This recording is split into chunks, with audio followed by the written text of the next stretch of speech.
This stream is about to start. We'll talk about code or whatever we'll talk about today. It's about to start, so please hang tight while I check that everything is okay. Sound check, camera check, lights check. How's my hair? Oh, wait, I don't have any hair. Maybe put some pants on and I am good to go. So get ready wherever you are, 'cause this stream is about to start. Get ready wherever you are, 'cause this stream is about to start.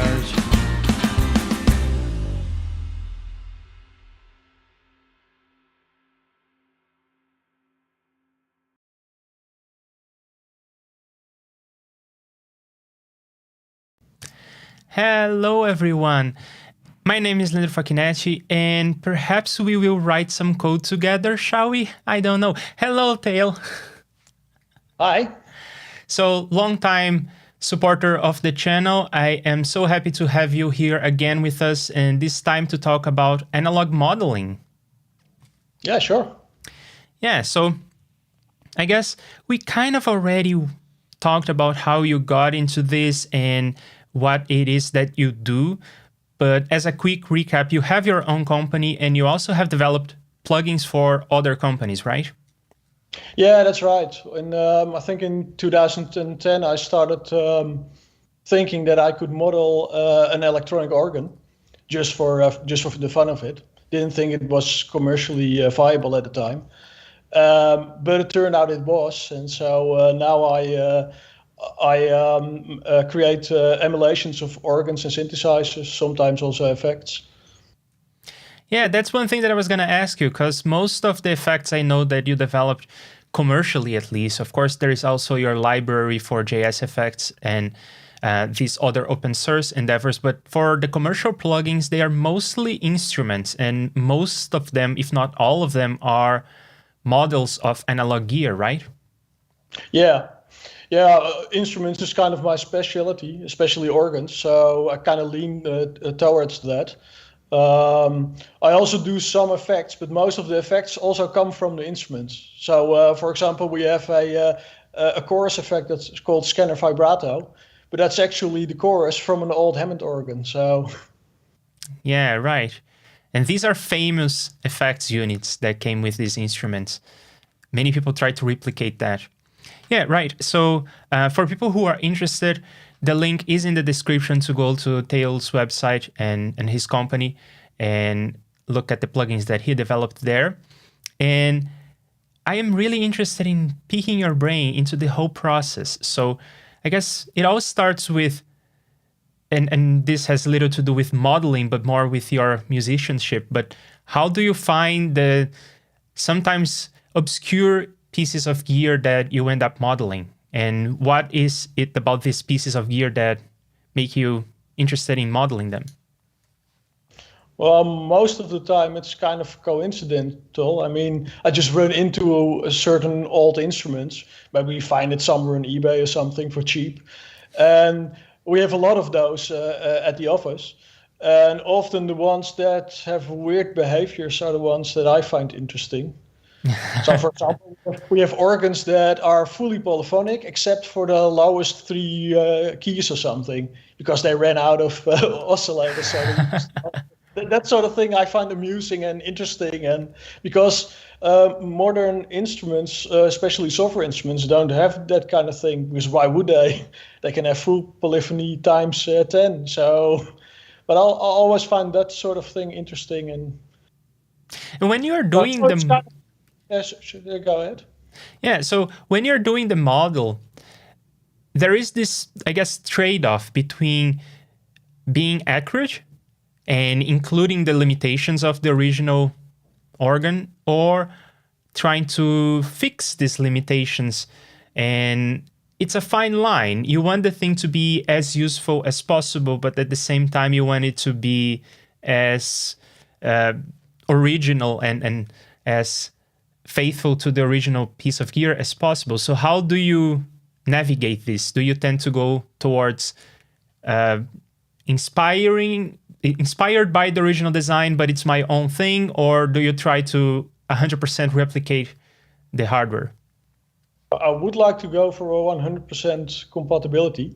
Of course, that's not always possible. And I do like to add new features, but never at the cost of the accuracy. So if a new feature does something the original didn't do, then you should be able to turn it off. So for example, I don't mind extending the key range of the old organs because they often only had like 49 keys or even less.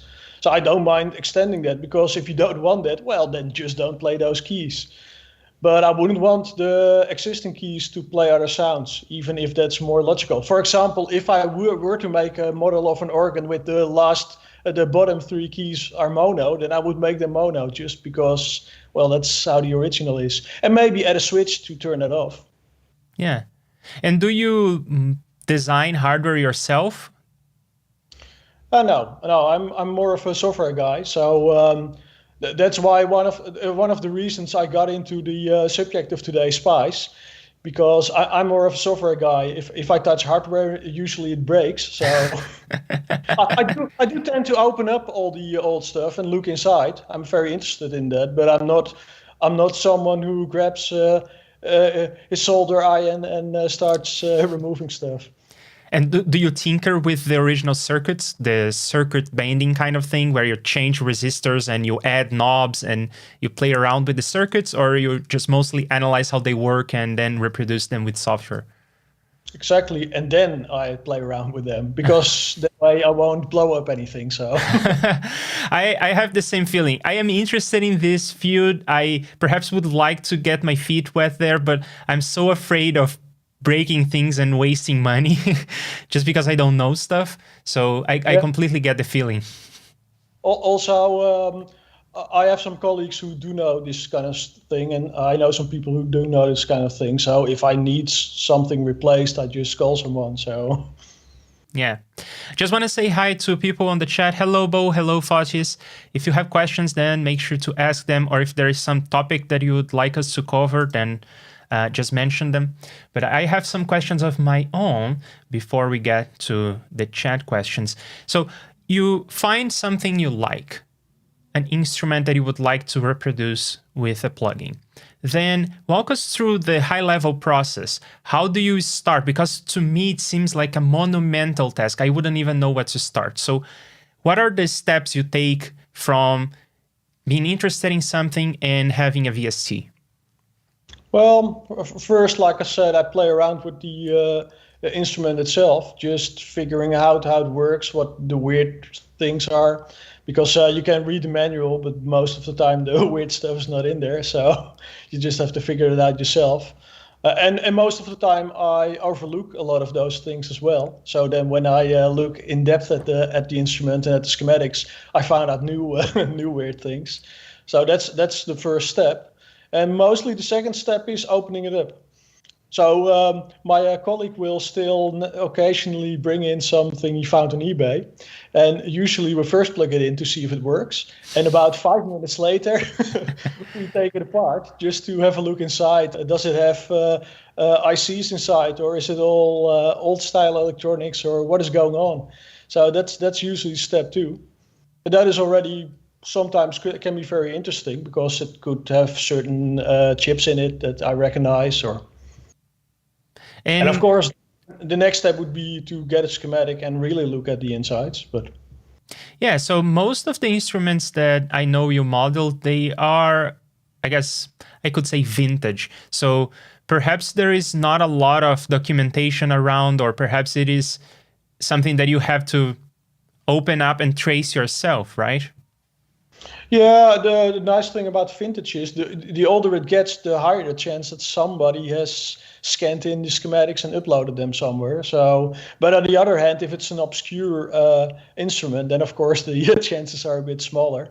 But in general, you can mostly find the schematics somewhere, either paid or free, from the internet. So, and once you have the schematics, you can, of course, understand better how it works. And then, of course, comes the next step, and that is to check if the schematics are actually of your instrument. Because if this is an instrument that was maybe produced 5 years or something, then there are bound to be different versions of that same instrument, where they just swapped out some components. Sometimes they even changed the whole schematics. So you never really know if you're getting your version. Yeah, right. So to do that, you do some tracing of the circuits yourself, right? Yeah, so just using a multimeter and just measuring resistance is a good way of checking if something is connected to where it's supposed to be. So you can do that. And if you're in luck, like with some of the organs, they use sort of modular chip cards. So you can remove the circuit boards, and then, of course, you can examine them much better, because you can look on the bottom side, see all the traces. I see. Of course, all these circuit boards I'm talking about are all either one or two-sided, but they don't have any traces inside, fortunately. Mm-hmm. So on modern electronics, you wouldn't be able to do this, because usually there are a number of layers of traces inside the circuit board. So yeah, and for enthusiasts who want to get into this, what kinds of equipment do they need? You already mentioned a multimeter, and I suppose that you also have an oscilloscope and a tone generator. I don't. Oh. I don't really need to, because you can easily generate tones with your computer. So because we're talking audio rate most of the time. So, and I haven't really needed an oscilloscope. It could be handy sometimes for troubleshooting or something. But like I said, usually when it's for troubleshooting, I just call a guy and he fixes it. So I see. Otherwise, I just record the audio output and analyze it. Yeah, and that's already something that I'm interested in knowing, because there is a lot of variance when it comes to analog gear from one unit to the next, and when time passes, the components change the sound. And you could try, I guess, to pursue 100% fidelity, try to null test the result of your plugging with the outputs of some piece of gear, but I think that there is some variance that is inherent to the process. So how do you decide that this is close enough? I will claim that this is 100% accurate, and this is the end of the line. Yeah, that's kind of hard, because even if I would make a 100% accurate model of my organ, then I'm pretty sure, if it's an organ from like the 1960s or so, I'm pretty sure that if I call somebody who has the same organ and play that organ, it will indeed sound different, slightly different. Also because it's like the organs are 50, 60 years old, so there's bound to, some parts have been replaced, I don't know, there is wear on the parts. So yeah, sure, you can never get 100% accuracy. So I try to do it, but I know it won't happen, and I don't feel too bad about it, because like you said, there's not two organs that are the same. So one of the problems with that, by the way, is that once I make a plugin, that plugin will always sound the same, which is kind of, sometimes I'm not entirely happy with that, because the charm is also that your organ sounds slightly different from mine, but your plugin will sound the same as mine. So, and there are some plugins that try to address this, introducing some sort of variation. I suppose they are mostly just different seeds to random number generators, but is this something that you attempted to do? Yeah, sure. Well, one of the things I did with the organs is the original ones have 12 oscillators, free running, that you can tune. You have to tune, because that's the way it works. So for the models, I've added that as a feature. So you can at least detune the organ, so it will not be exactly the same. And then, of course, you can randomize that, or just drag the knobs around or whatever, so it sounds slightly different each time. So you can do things like that. I don't like to do really random things, because if you render a song and it sounds good with random settings, and you render it again, it will have different random settings. So I don't like that, because I think if you render something twice, it should sound the same. So fair, right? And there are some extra work that you have to do to make that work, right? You have to make sure that the oscillators are in sync with the timeline of the project. Yeah, well, that I'm not going that far. Okay. I just reset everything on play, because I'm assuming that you will always render from the same position. And if I use that as a null point, then if you render twice, it will still be the same. But the downside of that is if you render half the song, because you're just want half the song, then it will sound different. So yeah, there are still limitations. And also I have done in the past I have done total randomization. It is more accurate, I guess, but like I said, I don't really like the fact then that I have to render 10 times to get that good one again. So right. Okay, so you have some understanding of how the hardware works, and is it always the next step to simulate that using Spice? Well, to get a better insight in the schematics, yeah, probably. Kind of depends on the instrument, because the more modern synthesizers, there might not be a lot you can do with Spice actually, because Spice is not great for digital stuff. And also it's not that useful, because you already know what the digital stuff does, so you don't really need Spice for that either. So, but for the organs, yeah, because I want to understand better how the organ makes it sound, because I know that it has 12 oscillators and I know it has a bunch of extra oscillators for lower frequencies, but I want to confirm that it really works as I think it works, and usually it doesn't. There's got to be something that I didn't think of that is happening. So yeah, that is the next step. And usually at that point, I'm also already making a very rough model just in JSFX, for example, if possible, of the sound, just to play around with it a bit, to get a bit feel for what needs to be done. How do you even break the pieces apart? Because there is just this giant circuit and that's your instrument, and then you have to trace the part that is the oscillator, the part that is, I don't know, some kind of filter. And in many cases, these parts are not completely independent modules. They interact in funny and interesting ways, right? Especially when it comes to like filters and distortion, they usually come hand in hand. So how do you even make sense of a big project to begin with?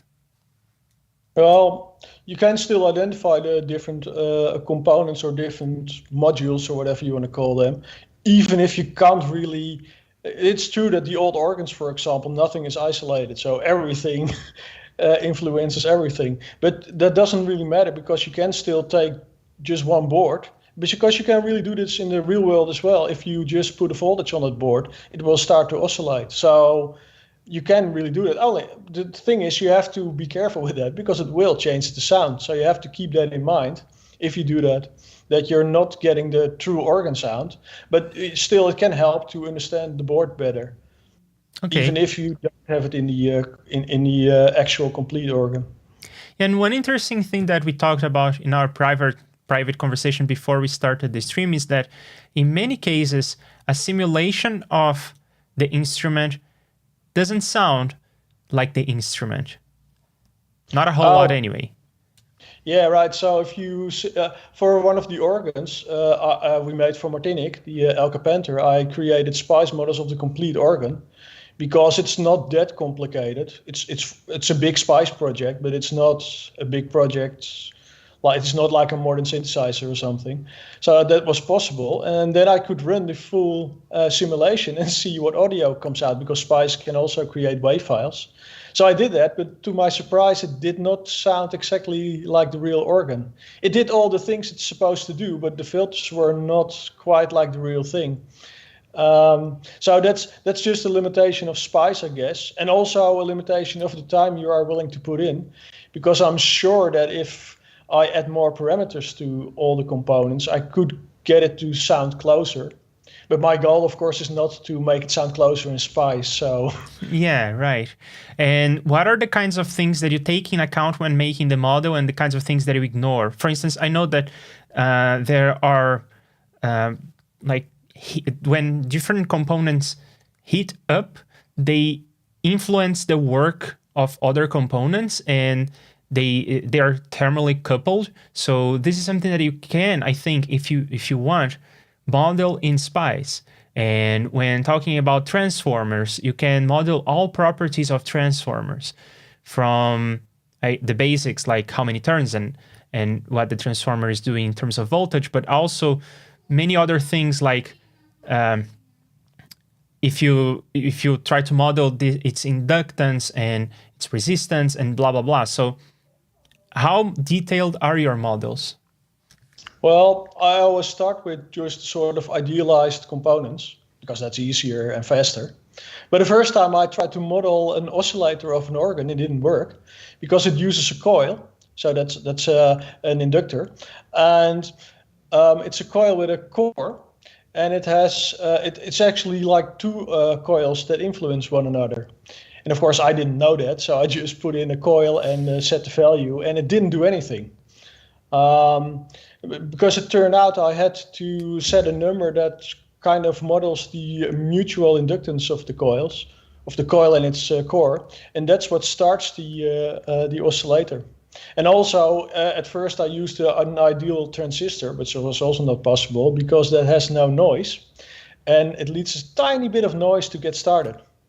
Because that oscillator is just a filter with a very high Q, so it just self-oscillates.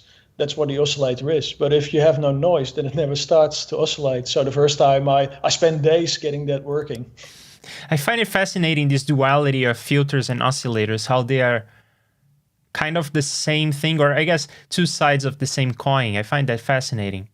Right, so you do have to get into, I guess, do you even design your own components? Because I know that in Spice, it comes with a library of components, but you can also dive into the component and, I guess, come up with your own models of components. Is that something that you have to do often? Well, for example, if you have a transistor and you want a more accurate model, then usually I just Google the type and hope somebody typed in a Spice model for it somewhere. And that usually works pretty well. But of course, one of the organs had modular circuit boards, 12 of them for all the notes in an octave. So I created my own version of that in Spice once, and I could reuse that 12 times. That's called a subcircuit. But you can do that, yeah. And for that sort of thing, I do that. And sometimes I will do something more advanced, like if you have a resistor, like you said, you can set the temperature. If you have a capacitor, you can set the internal resistance. But usually I don't bother to do that. I just hope that it's not important. And well, you'll see if it is important, because then it won't work. Yeah, I guess in the end, you do have to use your ears a whole lot, right? Yeah, or actually when I'm working with Spice, usually I just look at the waveform more than I listen to it. Interesting. So it's the last thing, like with the organs, of course, I was kind of curious to hear if I could get anything close to the original. But most of the time I use Spice to get an insight into the circuit. So I want to know if there's some sort of slight low-pass filtering going on, which resistor does that? And of course, you could take out the resistor in the real organ and put in another and hope it doesn't smoke. But Spice, you can just change the values, and if they're no good, then it won't work. But then you can just change it back. So I see. Right. Okay. So you have a model, and then the next step is to turn that model. And a model is super slow to run. So for people who are watching this and thinking, why can't you just take that model and package that as a plugin and go with that?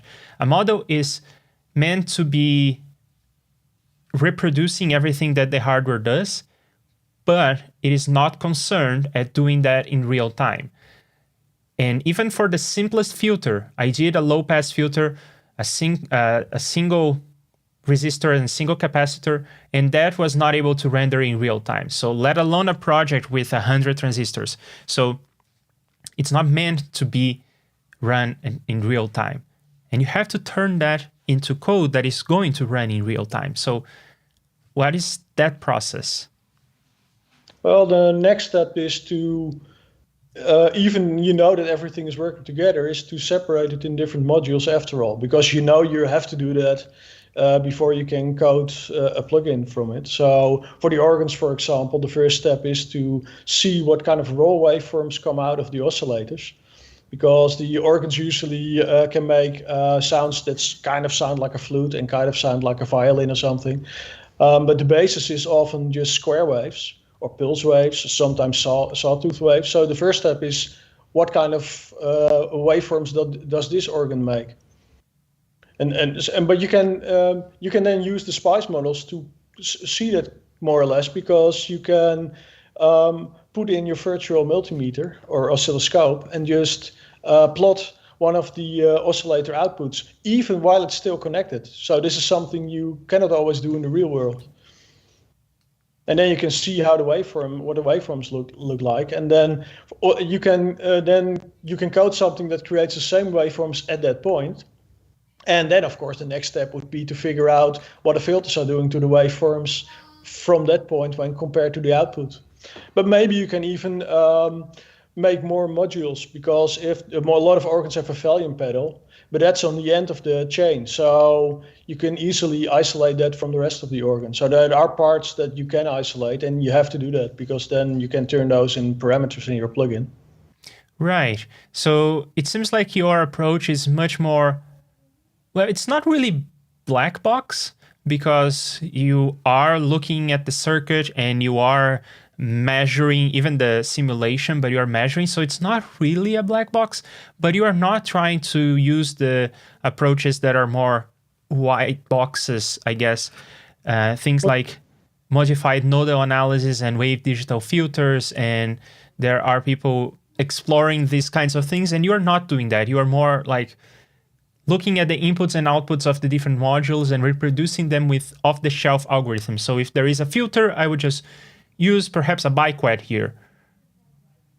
Yeah, well, I do both actually. It depends on the part of the circuit that you want to emulate and how easy it is to do something like that. Because if you can do something like wave digital filters for something not too big, then it will probably be more accurate, especially if there are some potential meters that you can set, because then of course you have infinite variations. But most of the organs have on-off switches, so you don't have infinite variations. Well, then it's probably easier to model it with existing DSP code. Also because there's a lot in the electronics that's just there for our bookkeeping or housekeeping or whatever you want to call it. For example, there's bound to be a very large capacitor just to keep the spikes out of the power supply. And actually that takes like 2-3 seconds of SPICE already just to get rid of that capacitor trying to recover from turning on. So you don't want to model that, because that's not useful for your VST. So that's also a thing, is that especially for something slightly bigger than just a capacitor and a resistor, it's pretty much impossible to do that in real time, and it's not very useful, because if all it does is a first order low pass filter, then you can just run a first order low pass filter. The only problem with this approach is if you have like a synthesizer filter that is voltage controlled or something, because then it does really matter how it reacts to the changes and all that, and then you have to do other stuff. Okay. So I guess you sort of develop a feeling over time, and with experience, you look at something and you are able to tell, well, perhaps I can try to use wave digital filters for this one, or for that one, I already know what to use. I would just resort to this algorithm that I know and go with that, right? Yeah, and also there's still the concern of quality, because like I said, if you run the SPICE model, which is pretty accurate, it still doesn't sound that accurate. So I don't think that any other comparable algorithm will sound exactly right. So keeping that in mind as well, that you have to put in a lot of work and still not get an accurate model. So that's another reason if I see something in the organs often have a lot of filters that are interconnected, which is pretty much impossible to do in wave digital filters.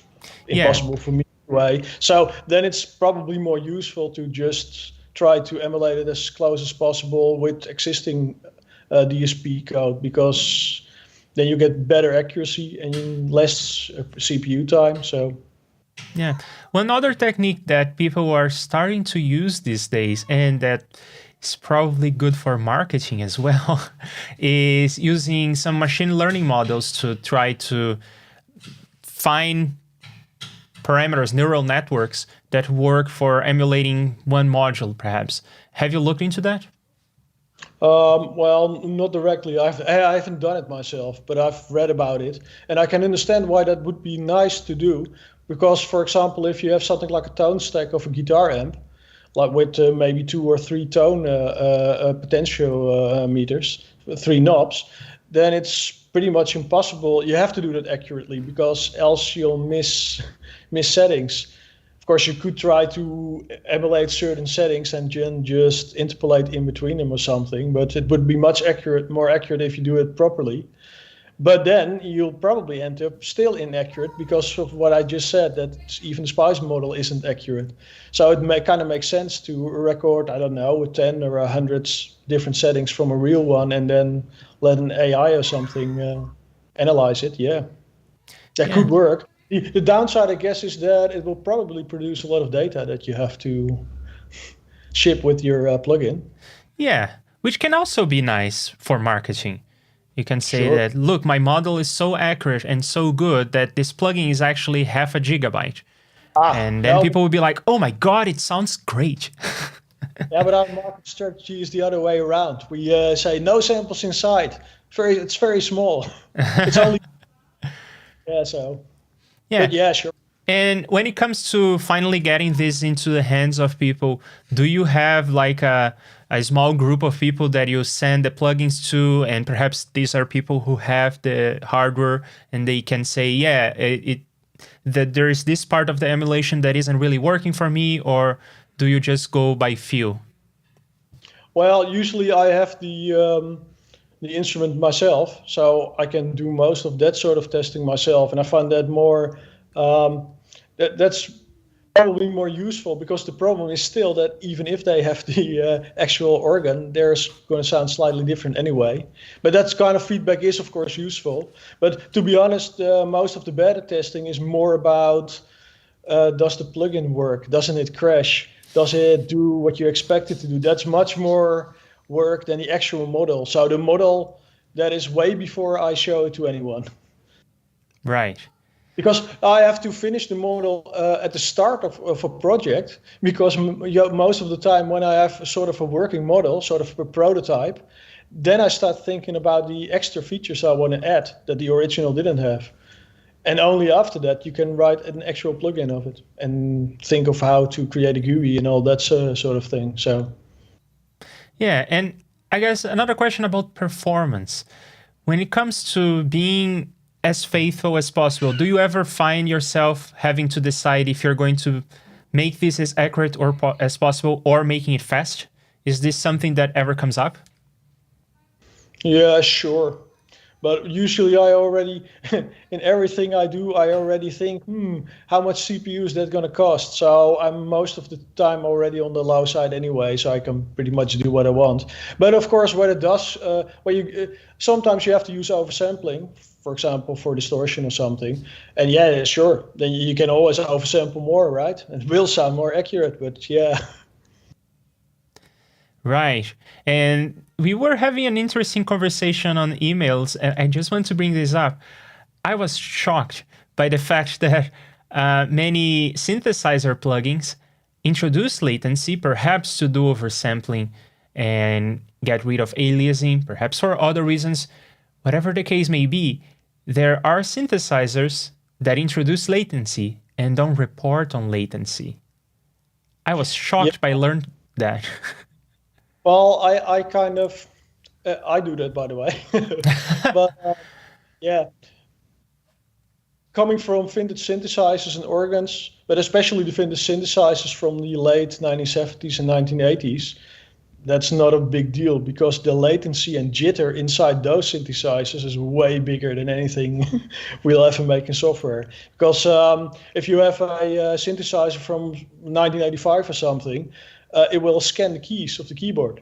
So it has to check did you press C? No. Oh, did you press C sharp? And that has to do that for all keys on the keyboard. And that alone takes time. And that probably adds around, well, it could add like 500 samples of latency at 44 kilohertz. So, yeah, it's not so bad if a software plugin introduces like 7 samples of latency. And I can totally understand why they would not report it. However, it's probably, in a sense, it's better to report it because then the host can compensate for it. But the downside is that the host has to compensate for it. So now your latency for live usage is probably bigger because of the host. So because it might take an extra buffer size before it can actually run the audio. So yeah, I don't know. Given the laws of physics, even if you report a latency of 7 samples, the host will still have to compensate for a whole buffer, a whole block. So if your buffer size is 256, it will have to compensate for that much. And I agree, it is a sensible design choice, but I felt betrayed by my plugins because they were not reporting the latency. Of course, it makes a lot of sense. And it doesn't matter, right? The latency is so small that you will not notice when playing. Well, you might. Because if you have some sort of a drum machine that has no latency or that reports its latency, and you have one of the instruments that does this, and you play the same MIDI, you send the same MIDI stream to it, then, and you compare the samples, then you might notice that one is before the other. But of course, still, like something like 3 or 7 samples is so little that you're not, I don't think you're going to actually hear it. Yeah, that's what I'm saying. I think that perhaps if you investigate and you render everything and zoom all the way in, then yeah, you may be able to see the difference. But when listening to music, you will not hear that kind of offset, I don't think. Perhaps you will, I don't know. Anyway, let me get to some questions that people are asking here, because there are lots of them at this point. So I will do them chronologically, starting with Bo's question. It is not really about analog modeling, but it is about your version of iPlug. So can you tell us, and I remember you talking to us about this the previous time you were here on the stream, but can you tell us what motivated you to use iPlug and to what modifications you made to iPlug, and how is it different from iPlug 2? Well, when I started making plugins, I first downloaded the VST 2.4 SDK from Steinberg directly and just used that. And I had no GUI, so that worked. And then I wanted to add a GUI. So I downloaded VST GUI, I think it was. But that was recommended by Steinberg. And I could not make heads or tails of it, so it didn't click with me. So then I think I just Googled, and to my surprise, I found that Cocos made iPlug at that point, and I was already using REAPER. So I downloaded that, and then my plugin was working, I think, in an afternoon with some sort of GUI at least. So that was a lot easier for me to understand than all of the VST GUI stuff. And also a plus point, it was already somewhat portable. So I knew that if I've ever, I was developing on Windows at that time, but I knew if I ever wanted to do a Mac version, that would be possible. Didn't really know how much work it would be though, but yeah. So that's why I started using iPlug.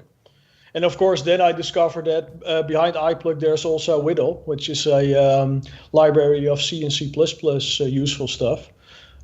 Which I very much liked and liked way better than the standard STL stuff. So I started using that as well.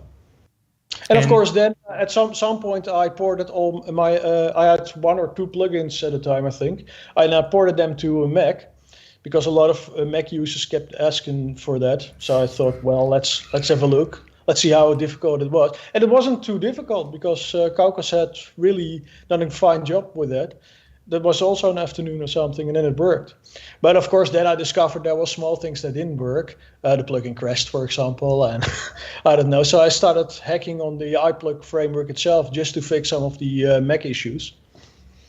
And then one thing led to another, because then I, of course, probably noticed some things on the Windows side as well, and started changing that as well. I find that it's very common for shops and individuals working in plugins to end up with their own fork or with their own toolbox. Heck, I am doing my own JSFX library, even though there are many already, including yours. So it is entertaining and fun to learn how things work, and also rewarding when you're building something to say, yeah, this is me. I built this whole thing. And when something breaks, I know where to fix because I built it. And at this point, your fork of iPlug, I think, looks nothing like Ollie Larkin's fork, right? iPlug 2 thing.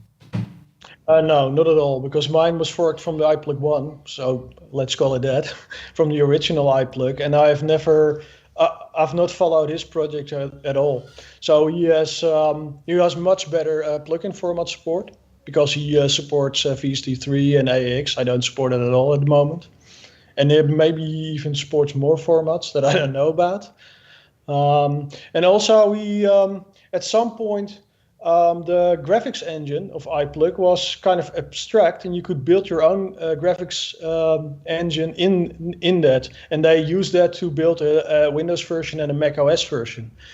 But because Windows and Mac OS were the only two platforms at that moment, it was kind of easier to take that out.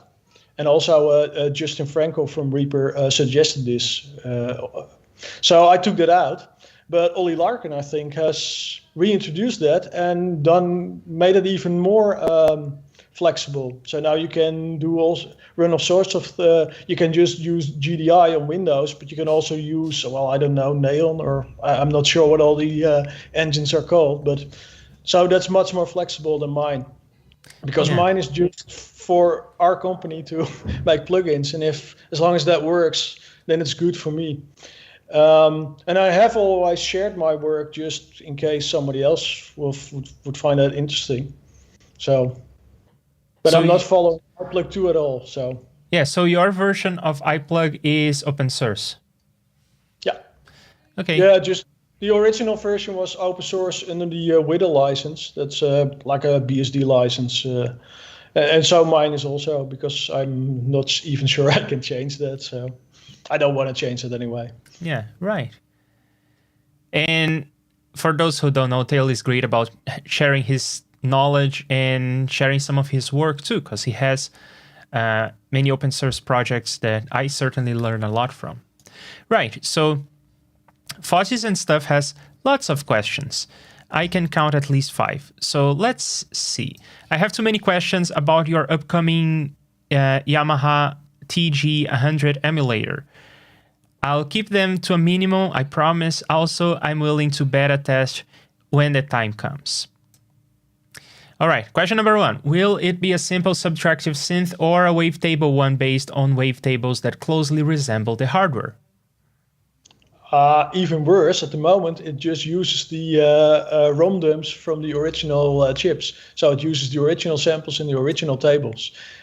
This is one of the reasons why I said I'm not really sure if it's ever going to see the light of day, because the big problem is, of course, that I cannot supply those. But I think if you Google them, you can probably download them. So hint. I might open source the engine at some point. But then, and even if I might even publish binaries, but even then you still have to supply the ROM dumps yourself, because it won't work without them. Yeah. In theory, of course, you could use other samples, but then you have to build your own data tables, and then it will not sound like the original anymore, so that kind of defeats the purpose.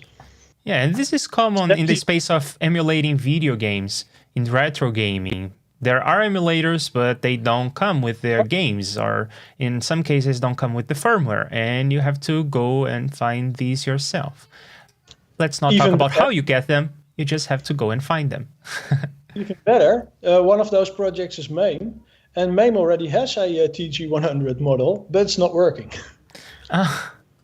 And also they have a different variant of it, because there was some game that included the whole synthesizer chip and the ROMs in the game cartridge, and that is working. That is included in MAME. So they kind of have already something that works.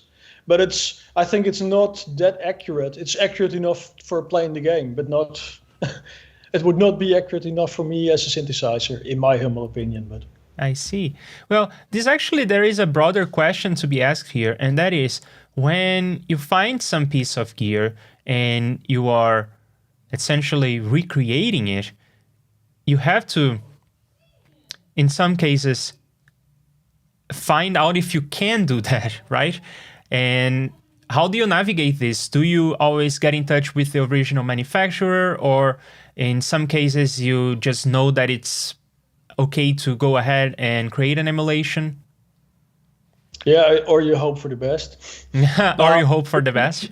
Yeah, now we try to contact the original owners, because it's also nice if you can actually name your plugin after the original product, and you don't have to, that's nicer. So we try to do that, but that's not always possible. So, and most of the time, if you're emulating some analog stuff, then chances are very good that you don't have to worry about that, because it's very hard to, analog equipment will create a sine wave or a sawtooth. You can't really claim any sort of copyright on that or something. You can try to patent it, I guess, but if there is a patent, then it's long gone. And also, it probably won't apply to software anyway. So that's not as hard. Only if there are samples or samples in read-only memory, if those are included, yeah, then it's kind of hard, because I haven't tried it this far, but I guess you can do that. You'll probably will run into trouble. That's one of the reasons why I'm not promising the TG100F to see the light of day, even if I'm having a ton of fun with it, because that's one of the problems. Maybe even just publishing the source code for the engine, I'm not really sure if I'm allowed to do that. I see. I think so, but in many cases, if you are steering clear of essentially redistributing, because if you take the ROM, you are redistributing the original work. But as long as you steer clear from that, you are probably okay with this. Yeah. So even if you have something like a wavetable synthesizer, if you would recreate the wavetables yourself somehow, then you're probably okay as well. Again, I would not do a wavetable synthesizer and then just read out the ROM and supply it, because that is probably not okay. Although wavetables are very short waveforms, single cycles, so maybe you cannot really claim copyright on them anyway. Because if it's like a sine wave, it's a sine wave. So yeah, well, someone will try. People are trying to get a copyright lawsuits over chord progressions. Anyway. Second question from Fotis, will it have a technology like analog circuit modeling, or maybe impulse responses captured from the hardware to simulate its sound output? So I guess in general, the question is, do you use impulse responses captured from the hardware? Well, in this case, no, not yet anyway, because the hardware is mostly playing samples.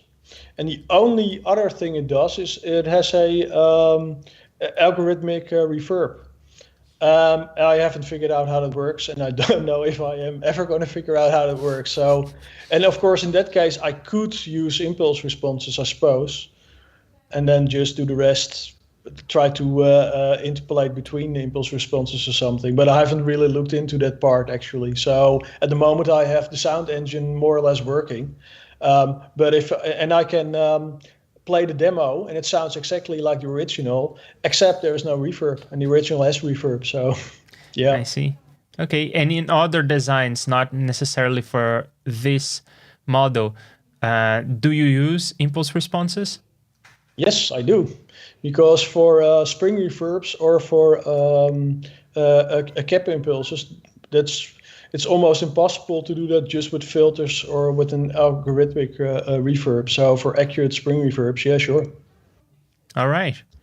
And impulse responses are also okay. You can share impulse responses of things that even if you captured yourself, you should be fine. Yeah. If you've captured them yourself, sure, because you've made the recording. So yeah, I think that's okay, because it's not... The thing is, well, it depends on. So if you have a spring reverb or a guitar amp, I think it's totally okay to record your impulse response. However, I also have some digital effects. I could take an impulse response from a digital reverb. I could even take an impulse response from a digital reverb that uses impulse responses. And I suspect that is not okay. So I'm not doing that because then I'm just essentially copying their impulse response. Interesting. And you can easily do that. Yeah.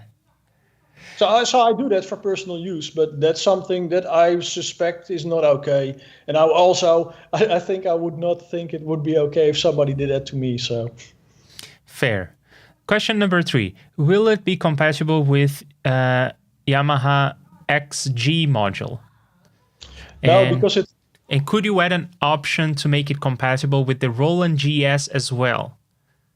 well, it predates XG because I think the original is from 1989. And XG became a thing in, I think, 1991 or something. So no, it's not XG compatible, it's GM compatible. And will probably stay that way because, well, I think it's kind of a crappy general MIDI module. When you look at it now, back in the time, it was probably state of the art, but it's kind of crappy now. But that's kind of the charm. So, and I don't think it's GS compatible as well because it's not up to par with something like Roland Canvas. Okay. And by the way, I'd love to make an emulation of an XG module at some point, but again, you have the same problems. You can't use the original samples, so unless, of course, Yamaha steps up and says they want to work together, but I somehow doubt that will happen anytime soon. So. When you do collaborate with other companies, is it the companies are looking for people who can do analog emulation and they find you, or do you get in touch with them and say, I already have a model of this, would you like to put your brand on it and sell it? No, it's the other way around.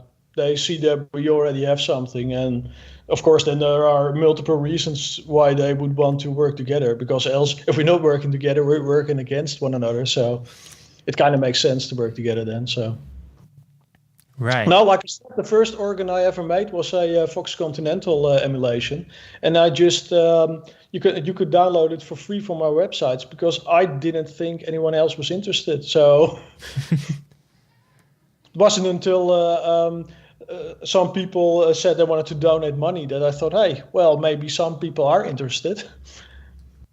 Yeah. Right. Okay. Question number 4. Will it use all the features of general MIDI, such as filters, modulators, as well as some obscure features like pitch scale? I think Roland did that too. Well, I already have pitch scaling up and running. Pitch scaling is that normally there is 100 cents between one note and the next, but with pitch scaling you can change that. So you can make it very small, only 5 cents per note or something, or you can make it really big. And I already have that up and running. But probably the other features, I don't think so, because what I'm mainly doing is I'm reading the manual of the original and see what it can do, and then replicating that behavior in a sort of modern way. Yeah. These manuals from old gear, they tend to be very well written, because back then you couldn't just Google around or go to YouTube and find things. So these manuals tend to be pretty good, right? Yeah, and also there's a lot of technical information, and often you can also download the service manual, which even in the time you probably couldn't source as a normal consumer, but they're all available online. So that's great. I think nowadays they don't want to share all the secrets anymore, but back then they didn't really mind, I think. So right. That's great. All right. Okay, and question 5 and final question. Finally, any plans to make it work with DOSBox so it can be used as a module for retro gaming like Dome and Duke Nukem 3D and so forth? Well, I don't think so, but if I ever open source it as a VST or something, then of course one thing might lead to another, I don't know. That kind of sounds like fun, but on the other hand, there are probably better options for that already. So, all right, okay. And there are some other comments, and I would just read 2 of them. A similar synth is DSP 56300, an emulator of Access Virus BC. It's free, but won't work if you download the Virus BC ROMs. Again, you have to Google them. And Munt is an MT32 emulator that works both with the original ROMs and a freeware recreation of them. Not very accurate, but at least it's legal, Fotis says. Yeah, that's pretty cool. All right, okay. I thought about doing that for the TG100, but it's just too much, I feel, because it has so many samples and information about all those samples. You have to recreate everything, and well, then it will not sound like the original. Then what's the purpose? You could also make a new general MIDI module if you want. That might even be smarter then. So yeah, right. Okay, so I thought we could get our hands dirty and go through the process that you just explained of finding a circuit, tracing the circuit, not really because I don't have any old instrument that I would like to trace, but just look at it, understand how it works, simulate it using Spice, and then even perhaps thinking about how we would turn that into a VST. I don't think we'll be able to do all of the steps, but we can, on a high level, go through the whole process. And yes. I thought that we could start with the simplest thing, the simplest kind of circuit, right? And we started talking about this in our previous conversations, and you sent me some files, so I wanted to go over some of them and share them with the audience. So I guess before we even start on this journey of, I guess, recreating an analog circuit, I want to share some files that you sent me, if that's okay. I haven't asked you before, but is it okay if I share the files that you sent showing the VST versus the Spice simulation of the LTPanther? Yeah, sure. Yeah, so this is an example of what we were talking about before, how the Spice model doesn't really sound like the real thing because the VST that you made, of course, sounds more like the real thing. Okay, so now let's get to Reaper, and I will real quick add the computer output here, and then we can hear first the real thing. Well, the VST of the real thing. And I am not sure if the volume is going to be too loud, but let's take a listen.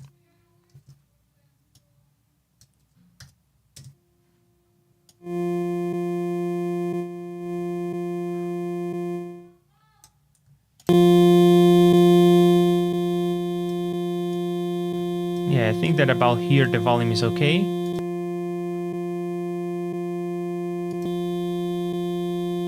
So it is very different.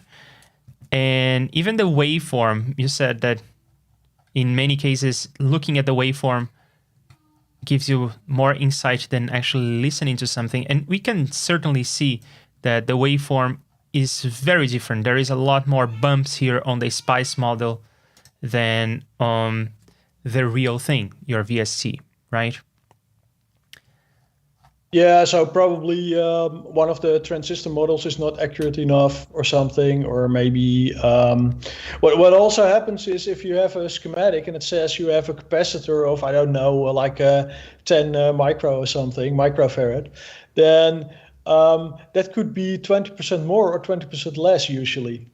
And what often would happen is that they purposely bought the ones that were plus 15% or something. Yeah, so the values might also not be quite accurate. And of course, it is also possible that in the old organs, the values are just a bit different. Yeah, right. And this goes to show that there is no way around actually using our eyes and ears because models are not perfect. And I guess I will point out this again, there is a huge difference in terms of performance. Of course, I am using audio that has been already been bounced, but the Spice model takes a lot longer than the VST. The VST runs in real time, the Spice model does not. So there is also that.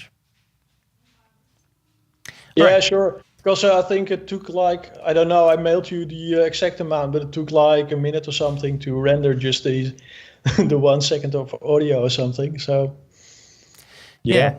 Okay, so now let's forget about LTPanther. That is too complex for us. let's dive into a much, much simpler circuit. Probably one of the simplest circuit that people learn about when they're learning about electronics and electronics for instruments and effects. And that is a low-pass filter. So I guess let's start by explaining how a low-pass filter even works in hardware, because we are too used to just getting some EQ and dragging this around. And then in this series of streams here on my channel and on Arya's channel, we talked about a whole lot actually about how the filters work, the digital filters work, and how you accumulate some samples from the past and some outputs from the filter from the past, and then you do essentially some averaging, some weighted average of those values, and that's how you can implement a low-pass filter, a digital low-pass filter. And the digital low-pass filter actually stems from the analog filters. The digital filters are, well, essentially an emulation of the analog filters. So I guess the process that we can go through today is more or less the derivation of this digital low-pass filter in the first place. But can you explain to us how an analog low-pass filter works? And there are many ways of doing a low-pass filter, but we'll do the simplest RC filter. All right, so that means we have a resistor and a capacitor. And usually, of course, the input to the filter will be an AC signal, so like a square wave or something.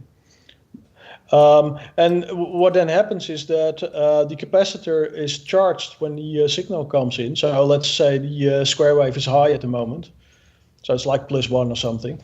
And then the capacitor gets charged, but it cannot charge immediately. So the output will be not +1, but it will slowly rise from 0 to 1.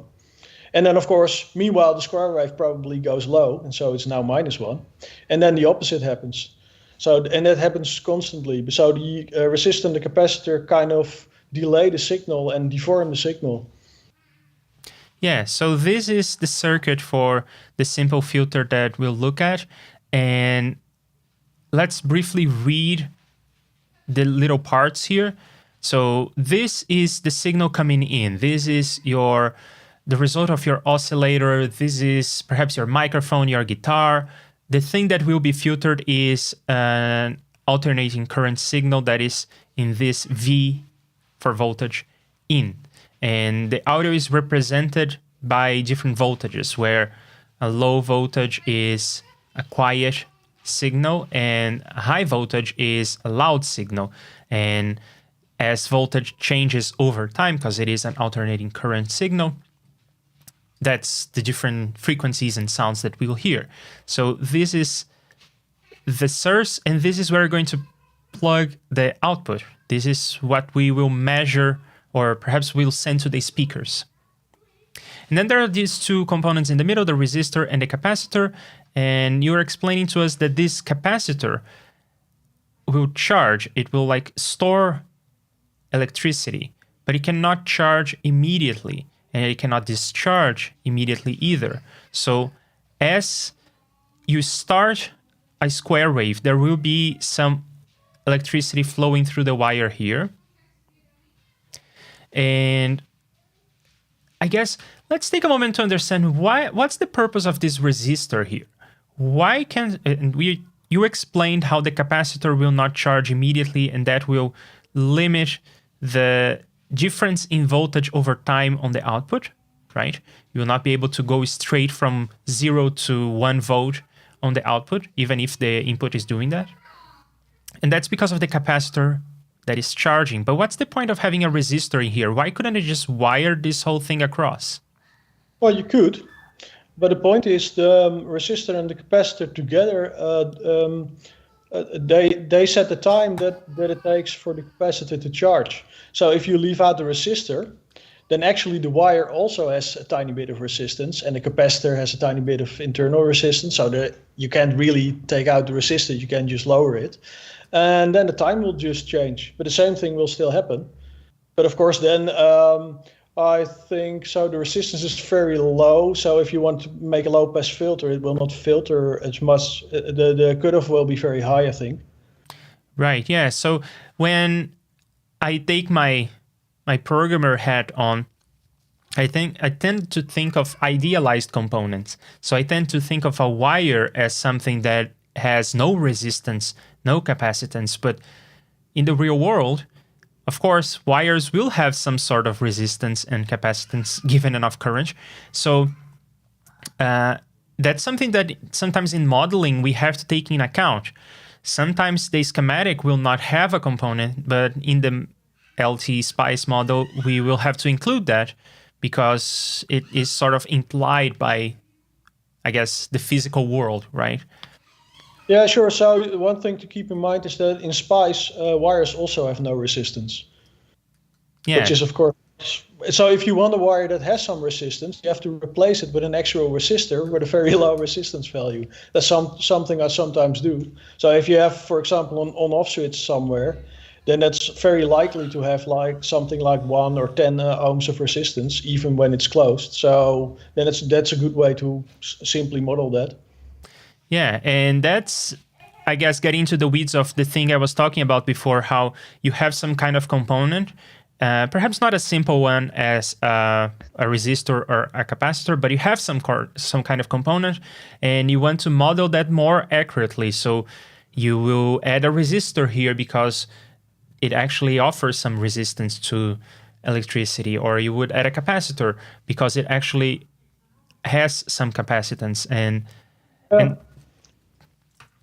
usually the like a diode or something or transistor in Spice already has those components inside the component. So a diode always has some resistance and some capacitance. You can just set the values if you want, or just leave them to whatever minimum values are the default. Yeah, sure. Okay, so then what happens is that the signal coming in will try perhaps to change too fast. As you mentioned, the square wave, it goes from, let's say, 0 to 1 volt immediately. And then the capacitor will say, oh no, hang on, I have to take some time to charge. And the result will be not a square wave, but something that smoothly approaches 1. And that's what we end up measuring here on the output. And that's the sound that we will hear as the output of this circuit. I suppose there is some example of the signal in this Wikipedia article. Well, maybe not. Whatever. I guess this is the best we can get. So yeah, that's an impulse response of the not the actual signal. So yeah, it's the impulse response. So it is as if the signal was just 0, 0, 0, and then immediately 1, and then immediately 0 again. So what would happen, I am sort of hand waving here, but what would happen is you would like to go immediately from 0 to 1, but you cannot. So you take this curve up, and then you would like to go immediately from 1 to 0, you take the curve down. Yeah, more or less. But if it is the sync function, so it's just an impulse response. So actually, we're looking at the frequency domain, not the time domain. So it's probably more useful to look at the waveform in Spice later on, because that will better show what actually happens. No, hang on. This is in the time domain. Yeah, but it's an impulse response. So this will only happen if you send a single 1 sample and then many zeros to to your filter. Then this will come out. Yeah, sure. Yeah, and another interesting thing for people who understand these kinds of graphs is that this is not what happens in the real world. This is an idealized version of a low-pass filter, and the important thing to note is that this impulse response is symmetrical, so it is starting to respond to the impulse that is going to happen in the future, and we don't have time machines, so that doesn't really happen in real life. Right. Okay, so typically, if you just, like I did, go to YouTube to learn about modeling and to learn about Spice, and what you'll find is people using the graphical user interface. But you don't do that, right? No, because that's kind of like a visual programming. It can be very useful because, but it really is. Because I don't know if you noticed, but if you can just drag components in a sort of grid and connect them with wires, but each of those components just have some code behind them. And I can, for me, it clicks better with me if I just have the code. So I just type the code directly instead of.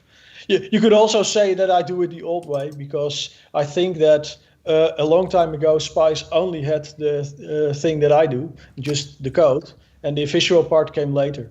That's something that LTspice does. Okay. Yeah, I'll briefly recreate this circuit real quick because it's such a simple circuit and because it will show, it is more visual. So I think that will show how things work here in LTspice for people who have never used this before. LTspice is, I guess, a distribution of or a flavor of Spice, and Spice has been around since forever, and it's a circuit simulation tool. So we will put here a voltage source, a resistor, a capacitor, and some kind of oscilloscope to read the output. And we can even perhaps put sound coming in and get sound going out. And yeah, so let's get to this. It's relatively straightforward to learn. The interface is not great, but there are some great videos online for people who want to learn how to use LTspice. Let's take the fast track. So there is a voltage source here, and then there is a resistor. Hang on, why is it drawing weird? Oh well. I guess it goes to show that, yeah, perhaps Theo is right to use the text version of this. Anyway, so we put a resistor there, a capacitor there, and what the hell has just happened? A capacitor there, and then some wires. Oh, I forgot about something real important, didn't I? Ground. I'll get to that in a moment. And I can also put some wires to the right so it looks more like the Wikipedia article thing. Oh, I don't think that this wire is coming through. And oh, it is. Great. And then ground.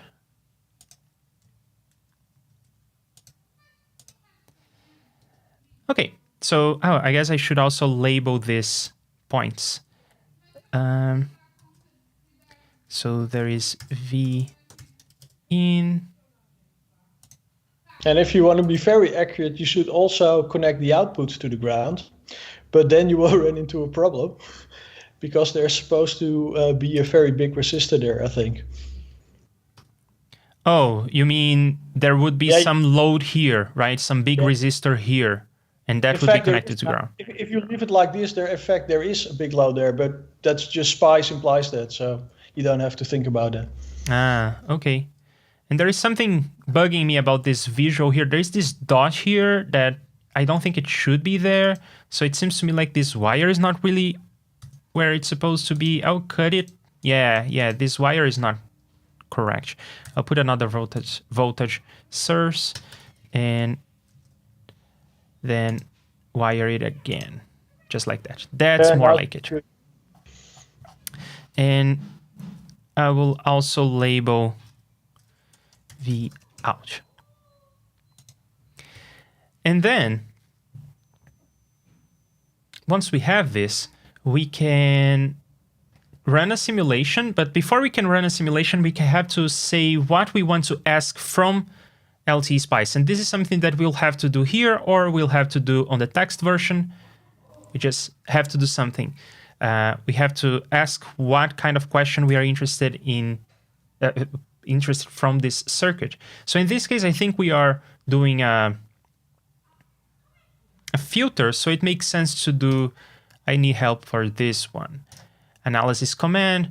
We probably want some AC analysis because audio is AC signal, and we can do each octave can have perhaps 10 points. Well, it depends on what you want to see.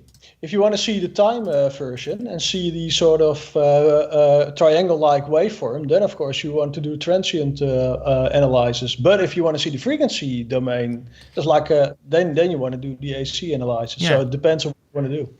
Yeah, see, if you want to see the signal over time, there is transient analysis, but since this is a filter, it makes sense to look at this in a frequency spectrum analyzer. So that's what this analysis is going to do, right? Yeah, sure. But the thing is, there is a slight difference between the two because there is no time in that analysis, more or less. So, for example, I will sometimes create a model that even does the key down action of an organ. So it starts with nothing, then it does the key down, and then after a few seconds it does the key up action, and I want to see everything. And then, of course, it's no use looking at that in the AC analysis because it can't do that. It can't look at the time because it's just like with DSP, when you do frequency, when you go to the frequency domain, you lose your time domain accuracy, and the other way around. So that's why I usually look at the transient. Like to look at the transient analysis because then you can see your waveform, and you can also click FFT if you're there. But let's do AC analysis first because we should at least confirm that you see the same sort of sort of filter curve as on Wikipedia. Okay. Yeah, so I'll do this real quick. So I can, and what, if I understand correctly, what this is going to do is it's going to feed the circuit with a signal, a sine wave of 10 hertz, then with a 12, and then 14, and then 16, and then 18, and then 20, and then it's going to do 10 points per octave. So that's why I picked those numbers. And then it will plot the signal coming out, the amplitude of the signal coming out. Do I understand this right? Is this how this works? Yeah, I think so. Okay. Basically, it sends a sine sweep through the filter. You could do this in JSFX as well. Yeah. All right. So with this, I now have a question that I want to ask, but I can still not run the simulation because I have not said what the voltage source is doing, and I have not specified values for R and C. I have not specified the resistance and capacitance. So let's go and do that. When I right-click on this component, when I right-click on this component and go into Advanced, there is this, for AC analysis, there is this section here. I will hide this section because I'm not using DC, I'm using AC. And I will show this section on the schematic. And this is the amplitude of that sine wave that is going to do a sweep. So in this case, I would just say 1, which I think is 1 volt. It would stand to reason. Oh, and we were talking about before how idealized components have 0 resistance and that sort of thing.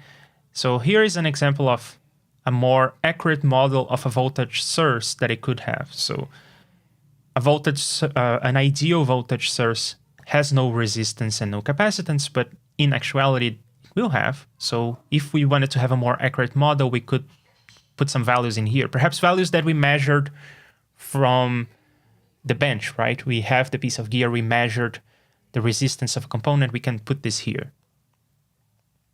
But we'll not. Yeah, you might also know this from if it's a guitar input or something, you might know what the resistance should be.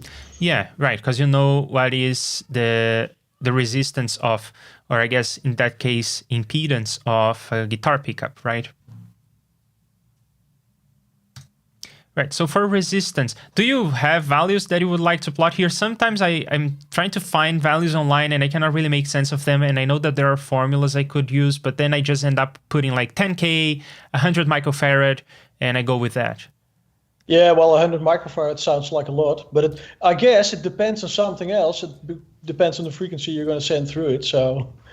I usually do 10K something and 0.1 microfarad, but I can't remember what the frequency is then, so okay, we'll see. Well, here we are, 10K, 0.1 microfarad. So now we have everything we need. The voltage source will send an AC of amplitude 1 over the spectrum of 10 hertz to 30,000 hertz, 30 kilohertz. So this covers the whole spectrum that we are able to hear. And on each octave, it's going to do 10 measurements. Run the simulation, and this is what we get, which I think is fascinating, because I would expect to see a plot like this, but we don't yet, because we haven't told Spice what we are interested in. So now there is this little probe that shows up after we have run the simulation. And by the way, if you're doing this on Windows, the interface is much better. On Mac, almost every piece of the interface is hidden from you. You have to right-click on stuff. Sometimes you have to command right-click on stuff. It's kind of tricky. So you have to watch videos to learn how this works. Once you learn how it works, you can see it's pretty fast. It's kind of glitchy, but it's okay. All right, so there's this little probe here, and we can plot the voltage at this point. And then we get a graph similar to the Wikipedia one. It's even plotting the phase, which the Wikipedia one isn't. Good. So now we could even guess what the cutoff frequency is, because we can go to the point where it says minus 3 dB on the y-axis. Look at this point here. Minus 3 dB on the y-axis. And then we can find the place where the waveform, or not the waveform, the plot is meeting minus 3. So the cutoff frequency is somewhere around 150 hertz. I'll leave it as an exercise to people watching. Go find the formulas, plot, plug in the values of 10K and 0.1 microfarad. Hopefully 150 hertz will come out as the cutoff frequency. Okay, so I thought that you would do this kind of analysis, but it seems like you don't do it often. You are more interested in the transient analysis. Shall we do that? Yeah, most of the time I am, but it depends, of course. If I for a tone stack or something that is mainly filters, yeah, of course, then I'm also interested in this. But for the instruments, I'm mostly interested in the time domain stuff. Fascinating. All right. Okay, so let's do help me edit. And then transient analysis. So I guess something like 10 milliseconds should be enough. Yeah, we'll see. And what other options do we have? Start external supply voltages at 0 volts. That makes sense. Sure. And I don't think I will touch anything else. By the way, the time that you're setting, of course, depends on the frequency that you're going to send through the filter. Because what you just did, the AC analysis, that determines the frequencies you're going to send. But in the transient analysis, you have to provide your own frequencies to the AC source. So yeah, and we are about to do that. So I'll just put this analysis here, and I will delete this other one. No, this is me putting wires. I will delete this other one. Great. Yeah, you have to learn all the keyboard shortcuts because there is no toolbar.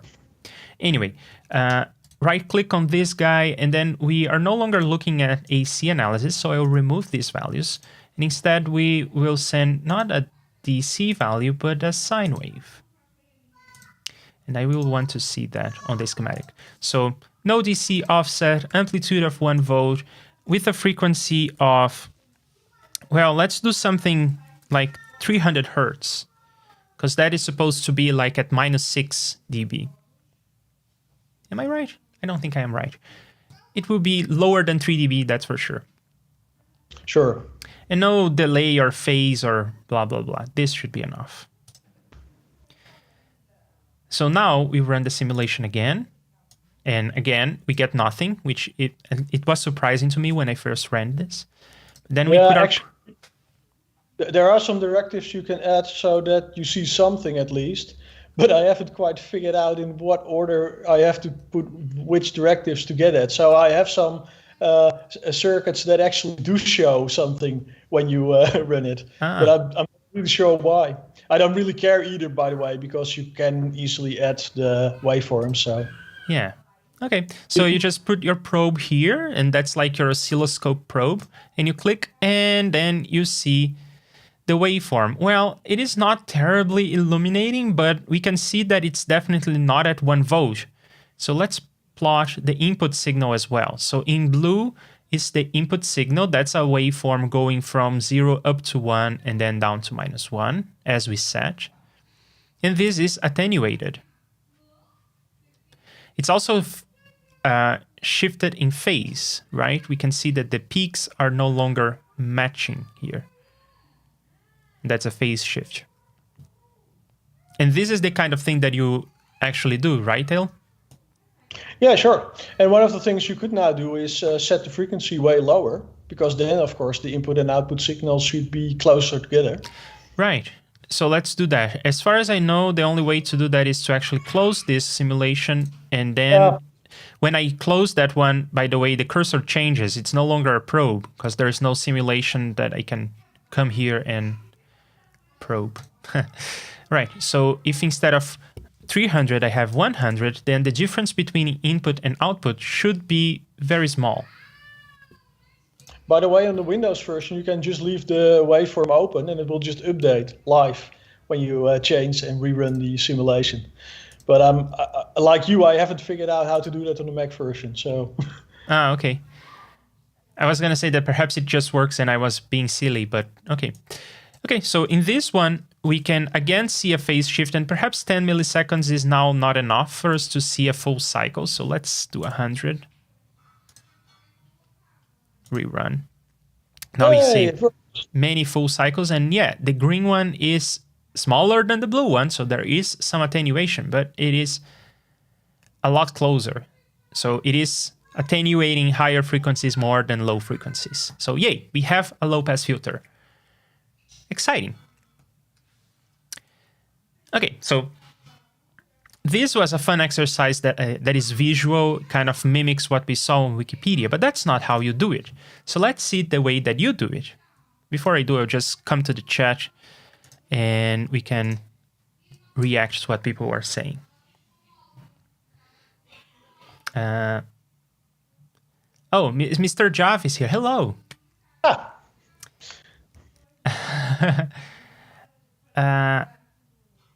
Oh, Spice is from the 50s and started in pure Fortran? I knew it was old. I didn't know it was that old. The drag and drop thing came later. And the spectrum analyzer in LTspice looks a lot like the free open source audio spectrum analyzer spec. I don't know about this one. I'll look it up later. Oh yeah, let's take a moment to actually discuss LTspice, because Spice has been around since forever. So there are all these versions that you could install, but it seems like most people are using LTspice. So can you tell us the advantages and perhaps the disadvantages of LTspice over alternatives? Well, I know the main reason why most people use it. It is free.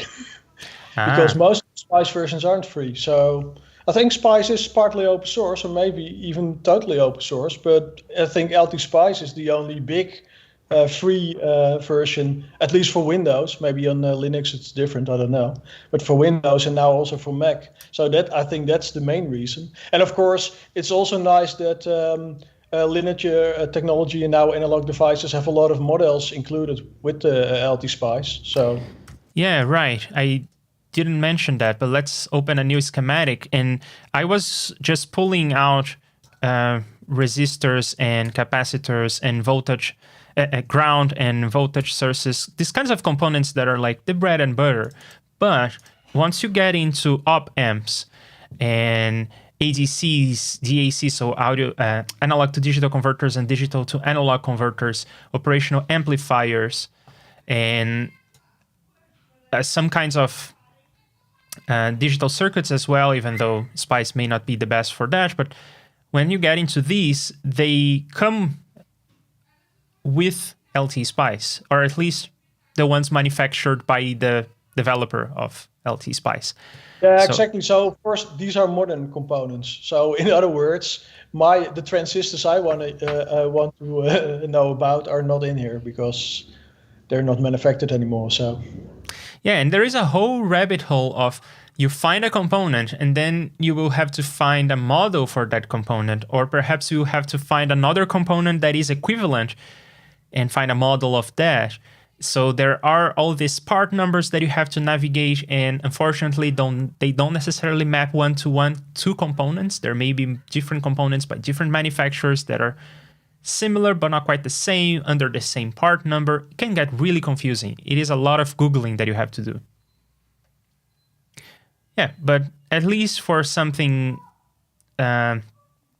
some very simple transistors, you can get some models here, the ideal models, and then you can get models for the actual components you can get from this manufacturer. And there are other manufacturers that share their models that you could load here. And there's a lot of them. Sometimes data sheets of transistors will include mostly a single line or something with a model of that transistor. So then you can just add them yourself if you want to. Yeah, there are filter products here, and some of them are low-pass filters. So, hey, there you go. And this is like the little thing that I see. Yeah, but that's an active low-pass filter. We just made a passive one. Yeah, right. And you can even get this guy and open it up and see what it's made of. I don't remember how to do that, though. I think you have to command and right-click. Yeah, it's something like that. Oh, you can go and get the datasheet. Fun. Anyway, and you can even get into like the simplest components, like an op-amp. You can dive in there and see how it's modeled. So I guess we talked about how a diode will have a resistor and a capacitor hidden in there somewhere. All right, enough of that. Let's get, okay, some other lines here. Other SPICE alternatives are open circuits and how much Niessink digital, both free. Good to know. Okay, so I now want to look at the files that you sent me. I think I will do that in Visual Studio Code. I think I even installed the LTspice extension. I think I installed it. Yeah, you can also open them in LTspice itself. It has an editor. It's not great, but it works. Yeah, I saw that. So can you teach me how to use that? Because I tried to just come here and open the file, but this is expecting to open a schematic in the visual format. So that didn't work.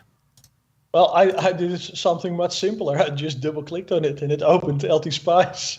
Because I think LTspice registers the .cir file format. So. Oh, there you go. So here is the file. Let's not use Visual Studio Code then. And this is familiar. We saw a line like this.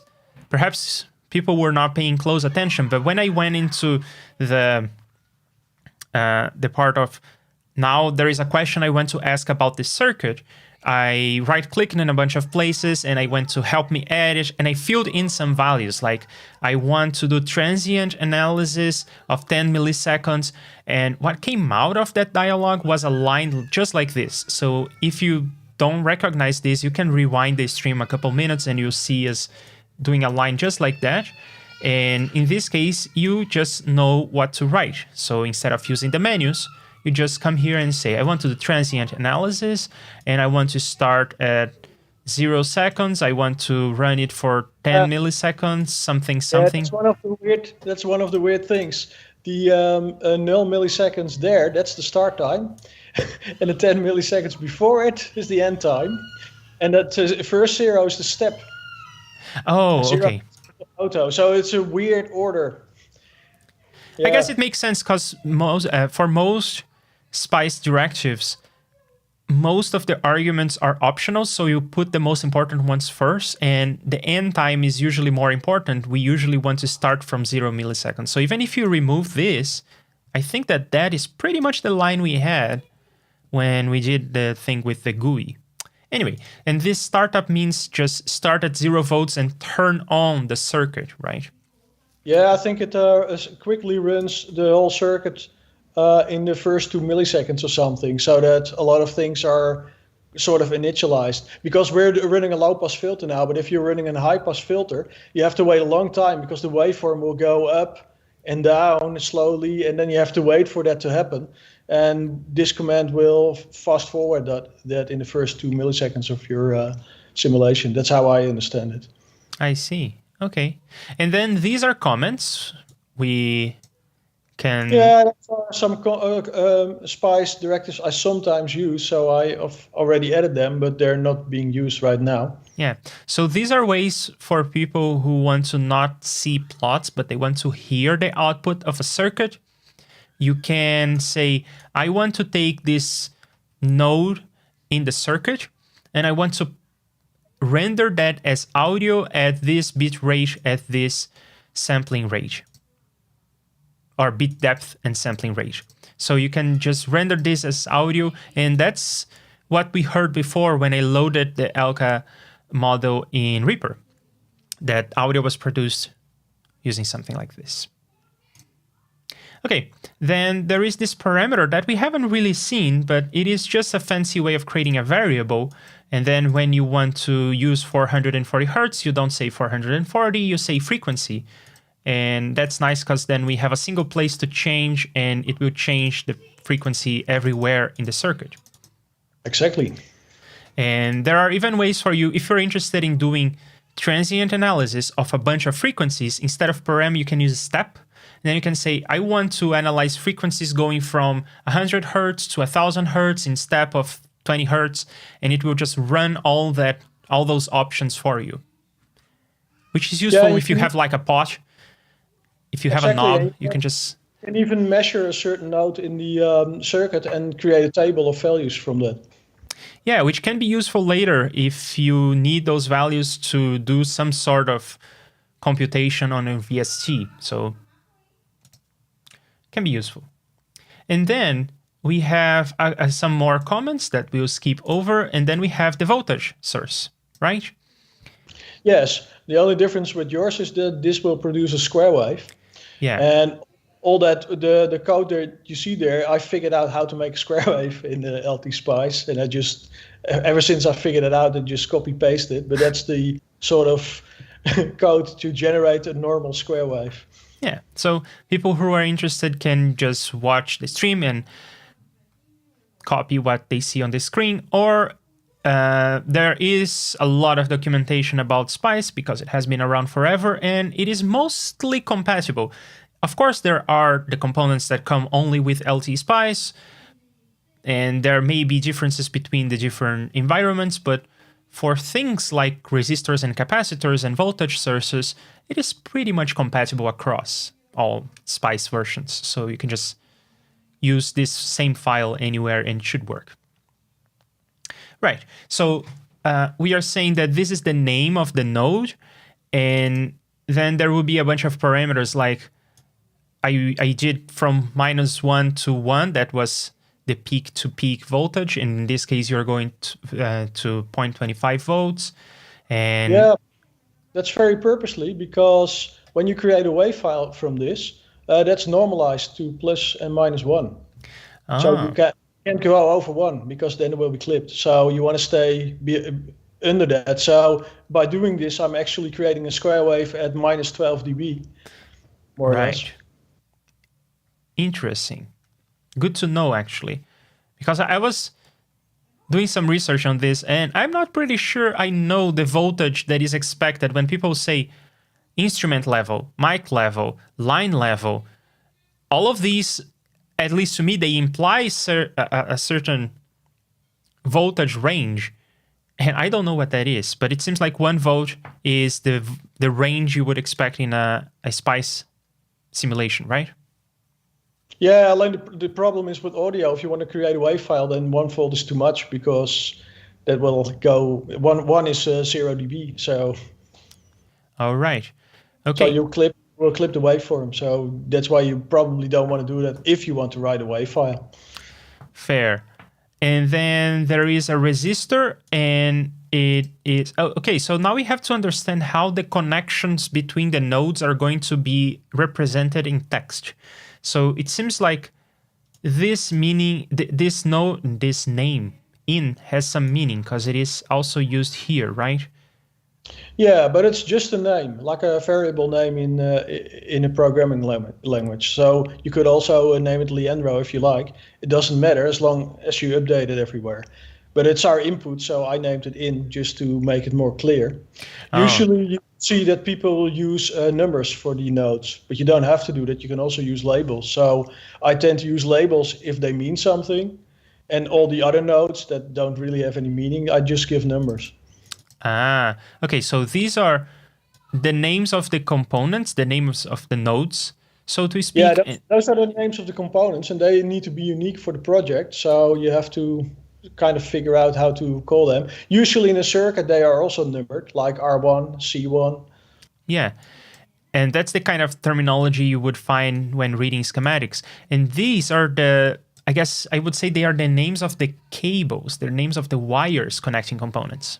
Yes, but the only difference is that wires that are connected directly together have only one name. So that's kind of a difference between your visual representation earlier, where you can have wires go all around the circuit. But if they're connected directly together, then they will just have one single name or number here. Yeah, so anytime I say in, I'm connecting to the, I think of that like a bus. You can just hook anything you want into that bus. And the buses can have names or they can have numbers. So I guess this is wire or bus number 1. So we can connect this resistor to that one, right? Yeah, so I purposely used the resistor as a kind of a wire. That's why I said it had 1 ohm of resistance, just to connect the input to the rest of the circuit. Mm-hmm. Of course, we could have also left it out and just connected the input directly to the actual resistor of our filter. But this makes it clearer that it's our input, and it makes it easier to change it, should we want to later on.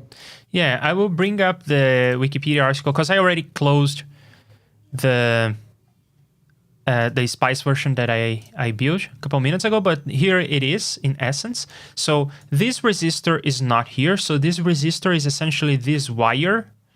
Exactly. And then these 2 components are R and C.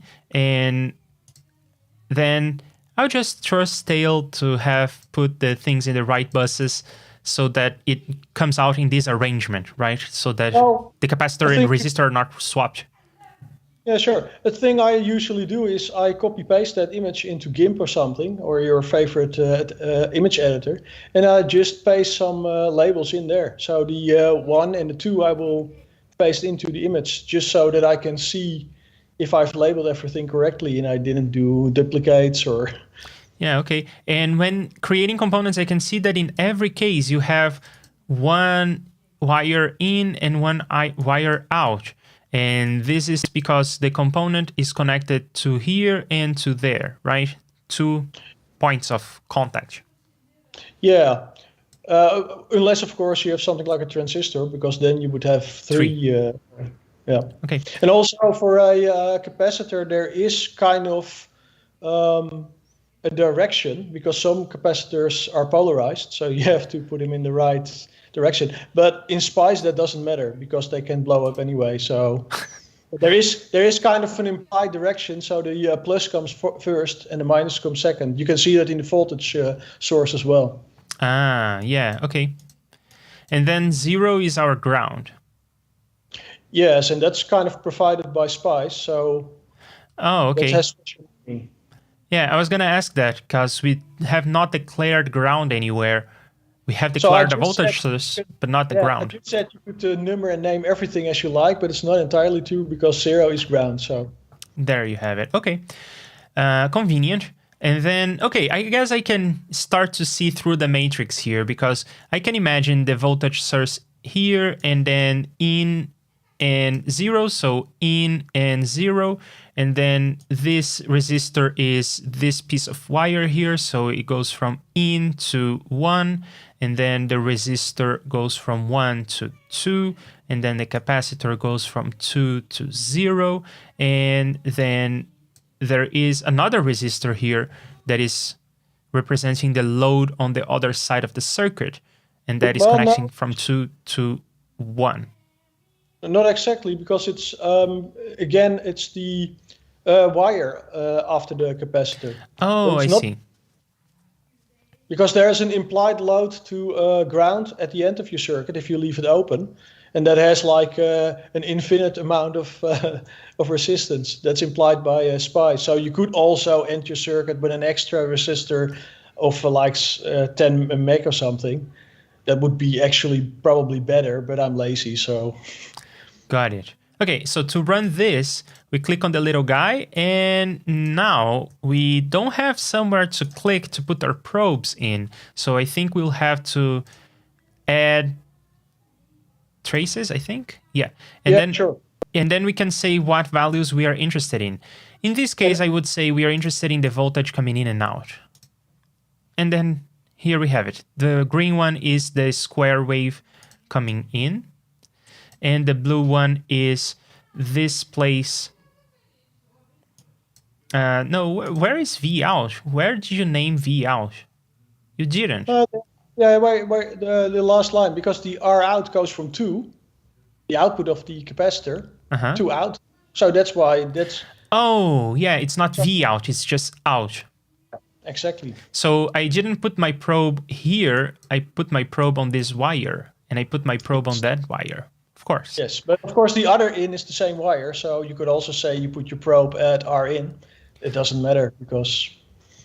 by the way, your circuit did exactly the same just a minute ago, because the other version of Spice, so to say, the visual one, if you run it, it will create this automatically and then just run it. So always this version, but it is just that it analyzes what you've drawn and does all the nodes naming automatically. And do you know if there is a way for me to draw things and output a CIR file, a CRIR file? I don't know. There might be. Okay. But yeah, under the hood, there is some sort of representation like this that comes out from the drawing. And I suppose it would stand to reason that you could draw a schematic from text, if that helps you visualize things, right?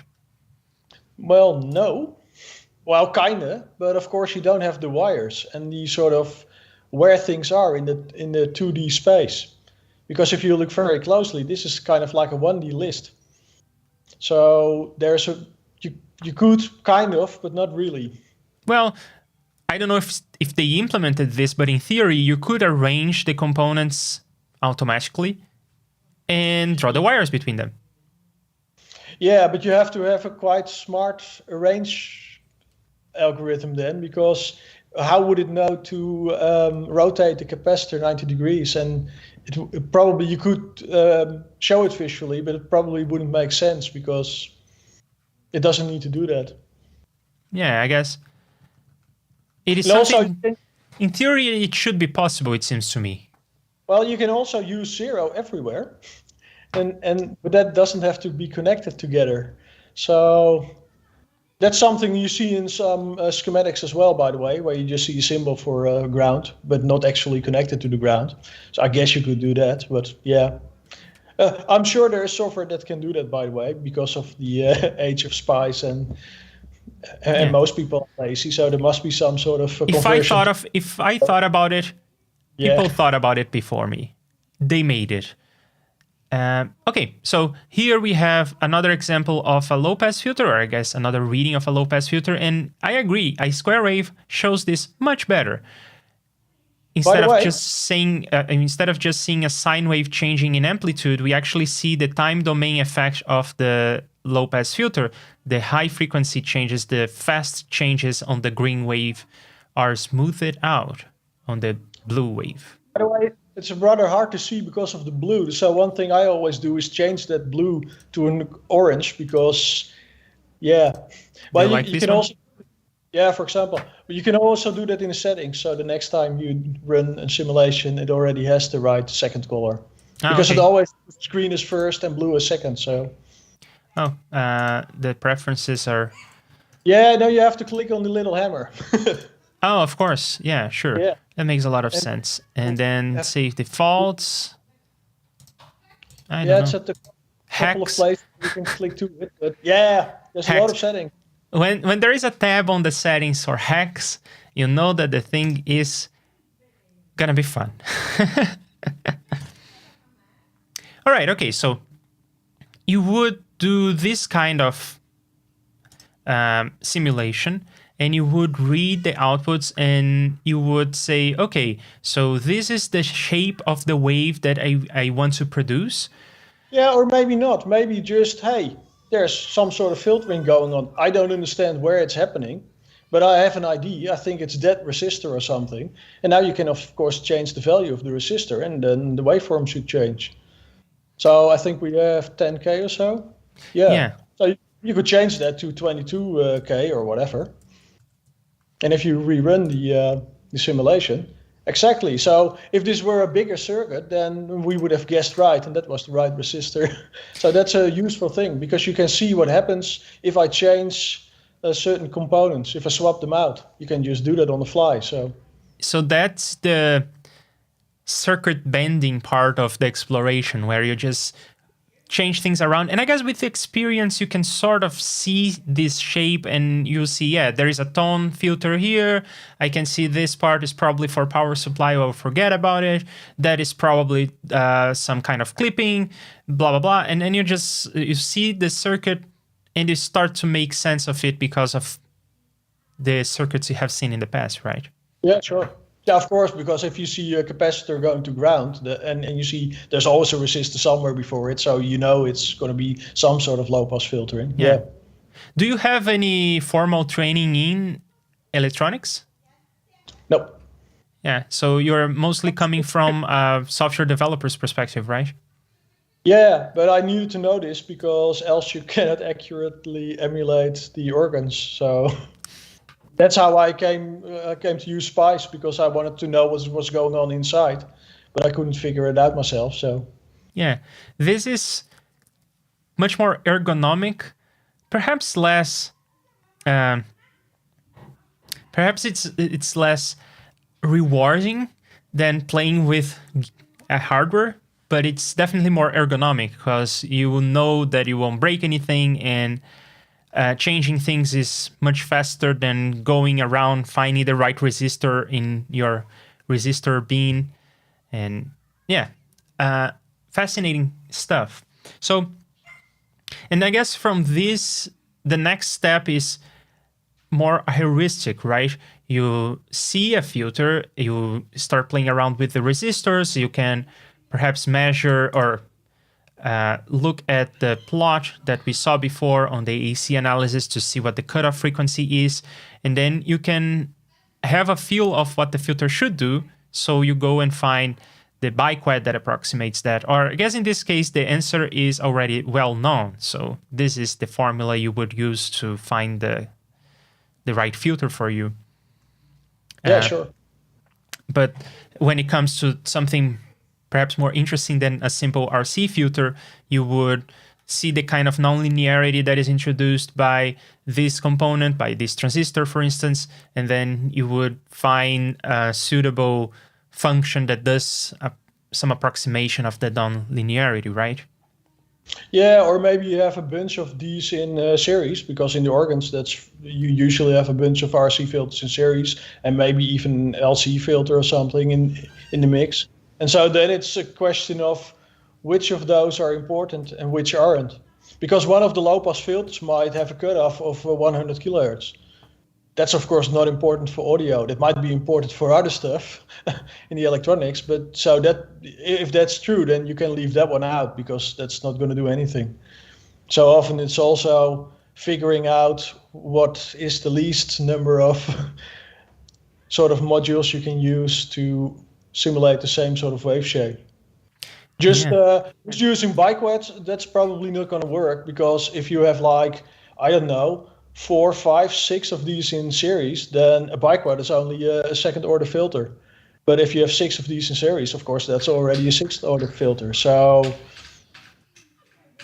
And how do you deal with that? Do you end up designing a sixth order filter, or you stack 3 biquads?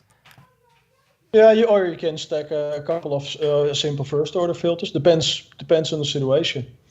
Maybe we'll look at that in a bit, because of course weird things will happen if you actually put them in series. But right. Okay. So do you have more examples that oh, look at that. LTspice created some files here. Yeah, it does, because just like a REAPER, a kind of a repeats files, but they're called raw files that contain the raw data. And if you close Spice, it will remove them, except that the Mac version does not remove the .op.raw files for some reason. Ah, of course. You can certainly tell that it is an afterthought. Not only because it was released much, much later, but because the interface is much less polished.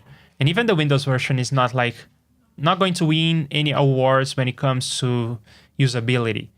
But hey, it is free and it works well, so no complaints. Yeah, and it is able to handle pretty big project files, so that's good. Oh yeah, have you ever run into the limits of LTspice, a circuit that was so big it couldn't really run? Well, it was too complicated to run in any normal time. Yeah, sure. Yeah. So if you run the simulation, this goes very fast, so you can't see it, but we'll usually show you how many milliseconds per second it is rendering. But if that turns into microseconds per second or even nanoseconds per second, well, then you're in trouble, because then it's never going to finish. That sometimes happens, especially if you have feedback or something somewhere. Oh yeah, we haven't really touched on the difficult challenges in analog modeling, because an RC filter is, well, pretty well understood, but there are circuits that have loops without delays, and they are more difficult to simulate because you have to essentially approximate the solution. You cannot really find a solution, you can only approximate it, and there are all sorts of techniques to make that faster and accurate. And then there are the trade-offs of what kind of precision would you like to lose, what kind of distortion would you like to introduce to get some performance in the trade-off. Yeah, and Spice wants to do it accurately, so they don't really care about performance. So yeah. Okay, so I guess the next step is to take this little file here and this is JSFX. No, it's not Java, it's JSFX. What are you talking about? JSFX. Oh, I have to say REAPER. What do I have to say here? EL2. There you go. So this is the code that would run in real time and that would simulate this circuit.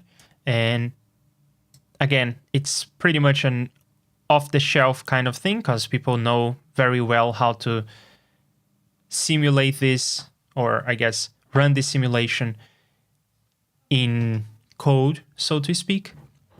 Yeah, note that this is a sort of naive implementation of an RC low-pass filter, because you could probably do better if you maybe oversample it.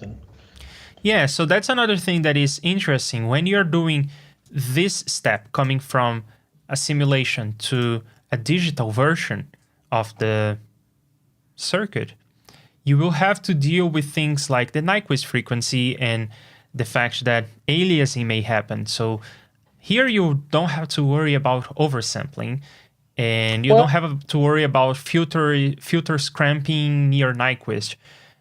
Here you have to worry about that. Actually, you do, because of course, if you write a WAV file from Spice, then it has to also do that. Okay. But Spice solution is not to do that, so it doesn't have any anti-aliasing filters or whatever. And that's why you want to think about oversampling. One of the reasons that I create a 96 kilohertz is because then, of course, the effects will be less aliases.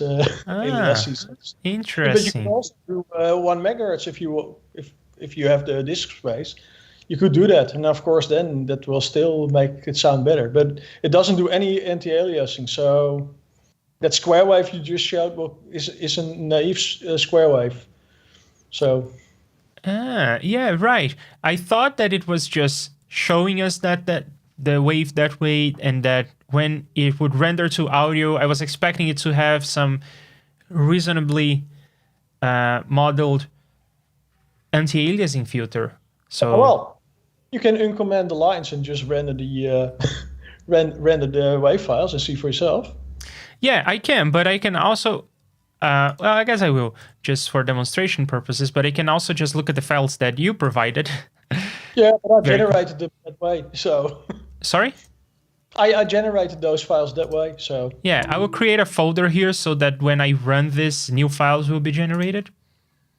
And oh, I changed the resistor, so it will actually not be the same file. But here are the new files, and let's look at all of them. Take this out of the way, and these are the files we generated in separate tracks. Of course, they're very short, so you might want to, yeah, exactly, disable the fade in. Yep. And yeah, they look like the thing we saw in LTspice.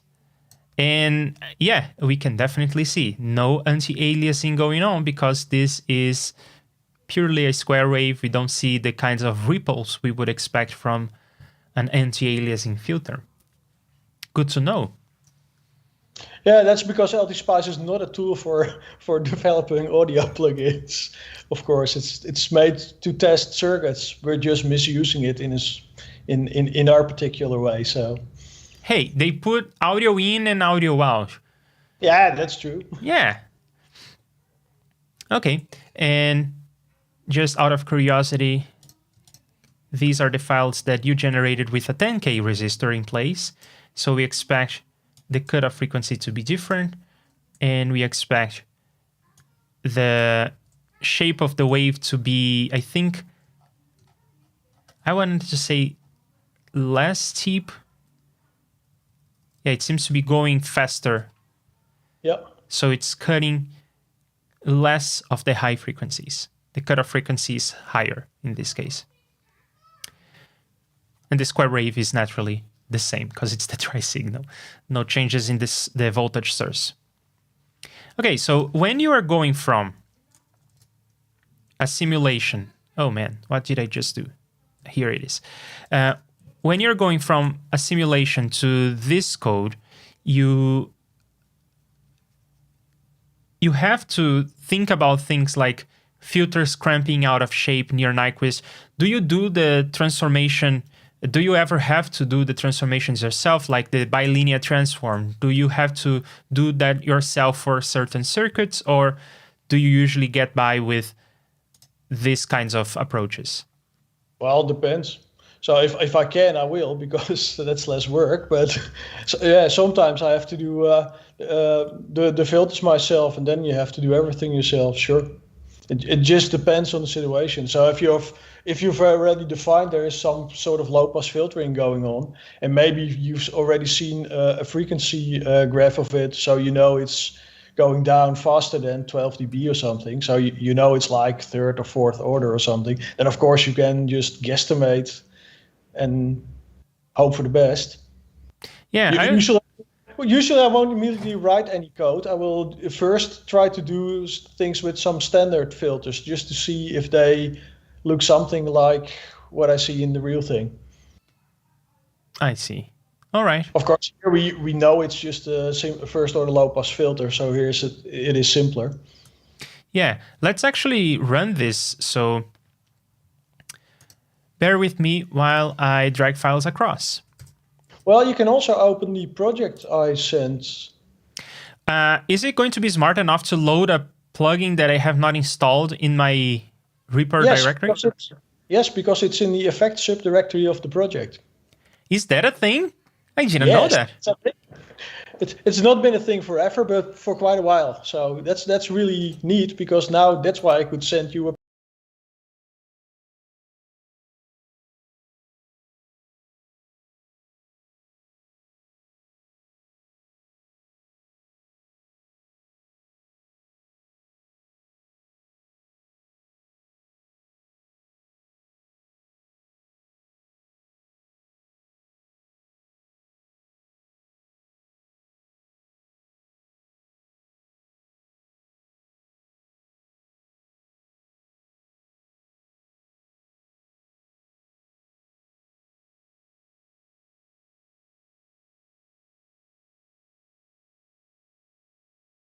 Stream Reaper.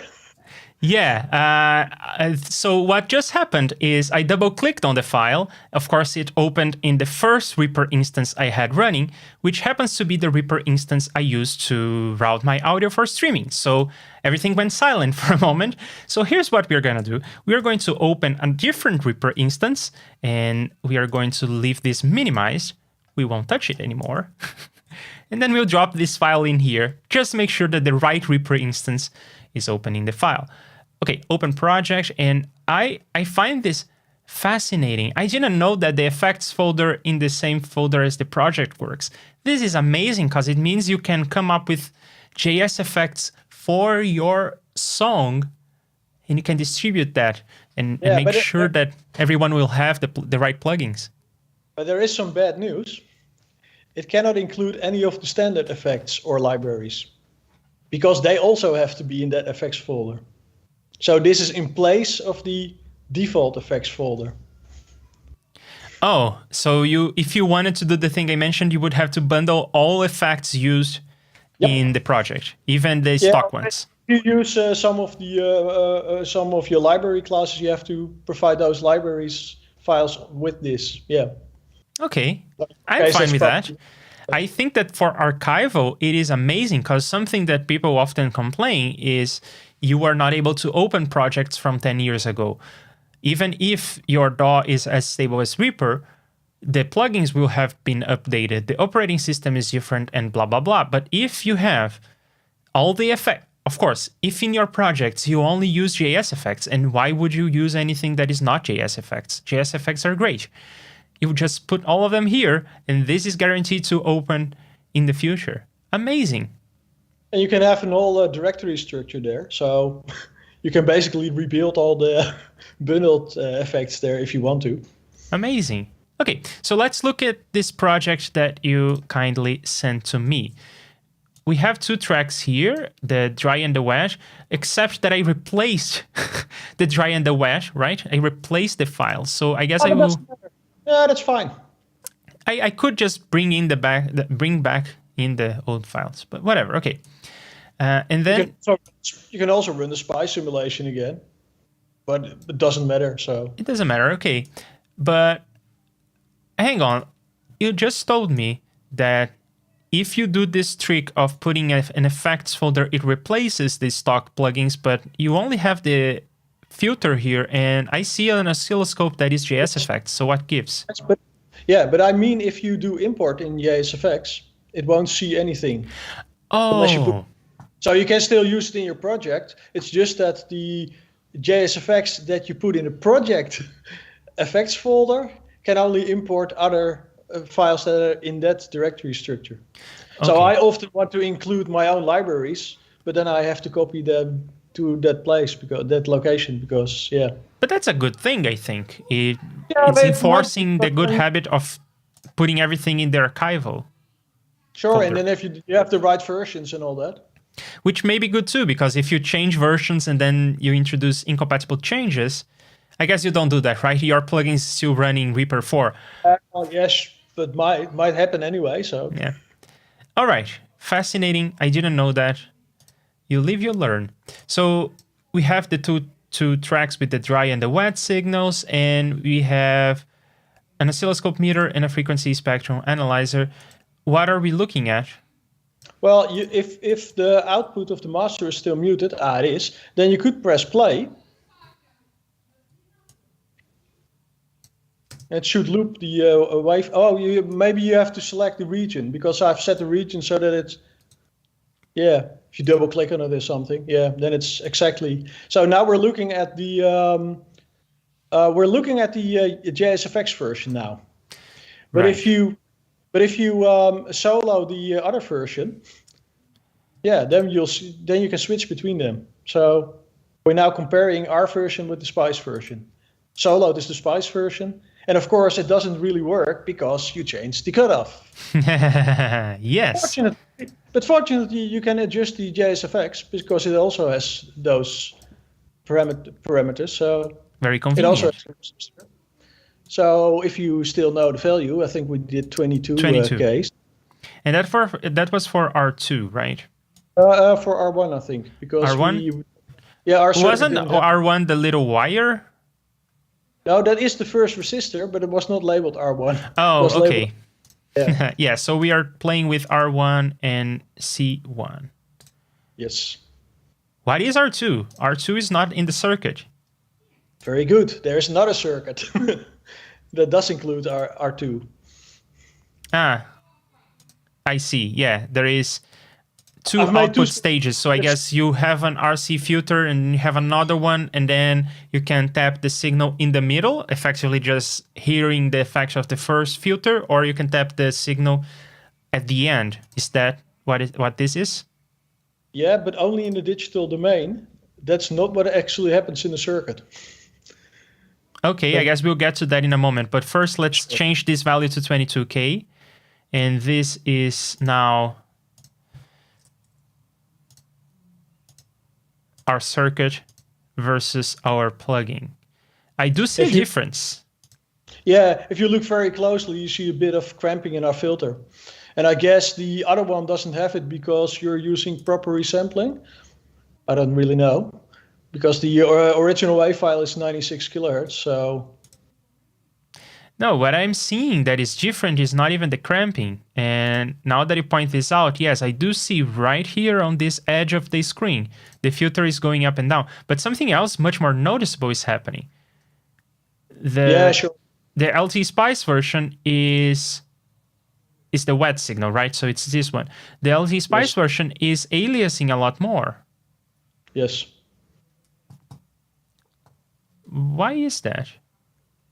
Well, if you really want to know, you should actually render the WAV files again at a higher sample rate and see if it becomes less, because if it becomes less, it's just an artifact of LTspice, and I think it is actually. No, okay. Because the thing is, I am not sure that LTspice does not run this circuit at 96 kilohertz. It probably has a different sort of sample rate or whatever you want to call it internally, because we remember that we set the step size was 0 so that it could automatically choose a step size. Now I'm thinking it didn't choose a step size of 1/96 kilohertz, so there's bound to be some interference between the step size and our sample step size. So I think it's an artifact of that, but I'm not really sure. Ah, I see. Okay, so I guess the lesson is, when it comes to aliasing, just don't trust LTspice all that much. No, and of course it is very low. Yeah. Because that would be bad for audio. That would probably be audible at some frequency, but for just this simulation, that's good enough. Yeah. But that's another reason why LTspice will probably never produce the right audio for our purposes anyway, because for us this would be a critical thing. Yeah, this is fascinating to me because I was watching a talk on YouTube by Niessink from, I guess in this case, he was talking about the VST version of the Clone Centaur, and he was comparing different approaches to analog modeling, to physical modeling. So modified nodal analysis, wave digital filters, and some machine learning models. And he trained the machine learning model on the outputs of Spice. So it is interesting to see what he had to do to make that work. So he had to deal with aliasing somehow, and or not. Or because not. Or if he trained it on the AC analysis, then he won't have any aliasing, I think. Right? Because then it's just a frequency response. So no, he was training with audio. Oh, okay. Yeah, so he had a guitar sample, about 40 seconds worth of guitar playing, and then ran through the Spice circuit, trained a machine learning model, a neural network, on the inputs and outputs, and that is what you get in the Clone Centaur VST, his version of that. So it would be interesting to talk to him. At some point, we may have him over. As far as I know, he accepted our invitation, so we could ask we could ask him what he did there. Yeah, but let's suppose that we do something similar with this simple RC filter. If we had a knob for the cutoff or something, then that would probably still work out okay, because it's a filter with there are no non-linearities, so it would not alias, even though the Spice output does alias, and the input aliases as well. Doesn't really matter in this case. But of course, if there are non-linearities, yeah, then it might matter. Yeah, I think that in that case, there were non-linearities. That was the entire point of using machine learning as opposed to wave digital filters and modified nodal analysis. But yeah, we'll have to talk to him about that, because it's probably going to be an interesting answer. And he didn't get into that in his talk. He was comparing different approaches to physical modeling, not diving deep into Spice. Anyway, let me take a moment to go back to the chat and see what we have here.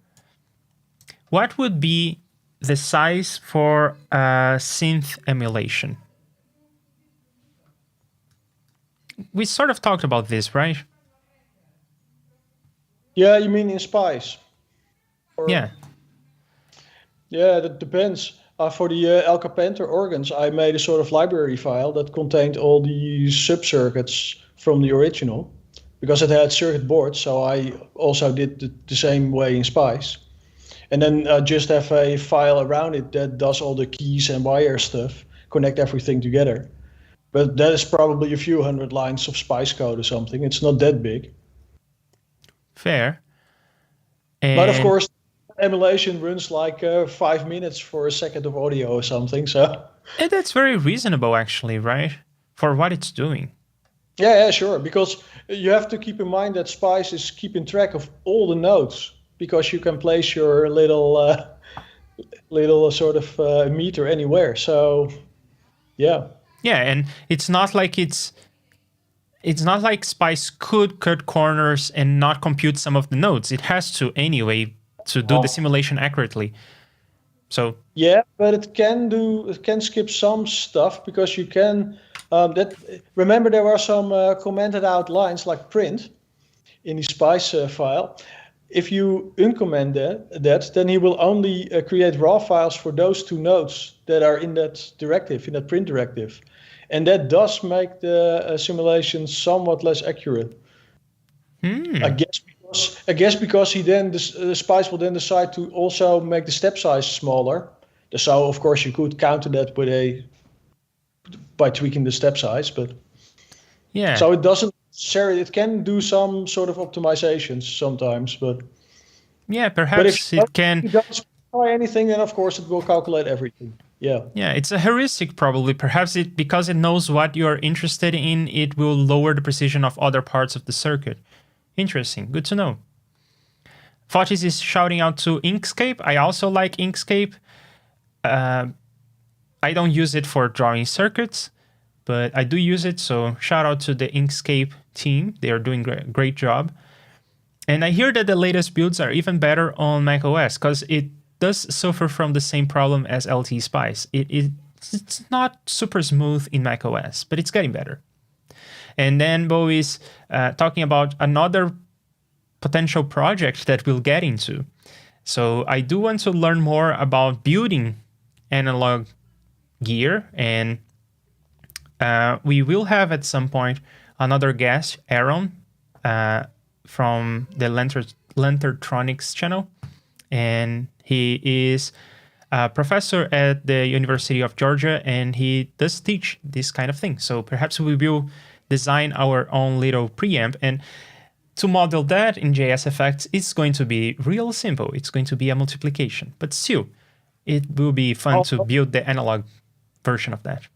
It probably won't if it's an op-amp, but... Yeah, right. But ideally... Well, if you have a somewhat expensive op-amp, then probably, yeah. Yeah. All right. And yeah, so did you look into... Are you interested at all in these kinds of classic pieces of equipment that everyone has modeled, from the Pultec EQs to your 1176s and LTways and so forth? Not really, because there are so many already, and probably a lot of them are excellent. So there's nothing I could add, I think, there. So fair enough. And yeah, Toucan has a version of the Pultec EQ, and in ReEQ, not ReEQ, but ReEQ, there are also, it is just the linear part of the filters, but it's there, so you can get the shape of the filters the same as the Pultec EQs. Of course, the tubes and whatnot are not modeled in ReEQ, and it's okay. And also shout out to Ignite Amps. They have a good Pultec EQ emulation as well.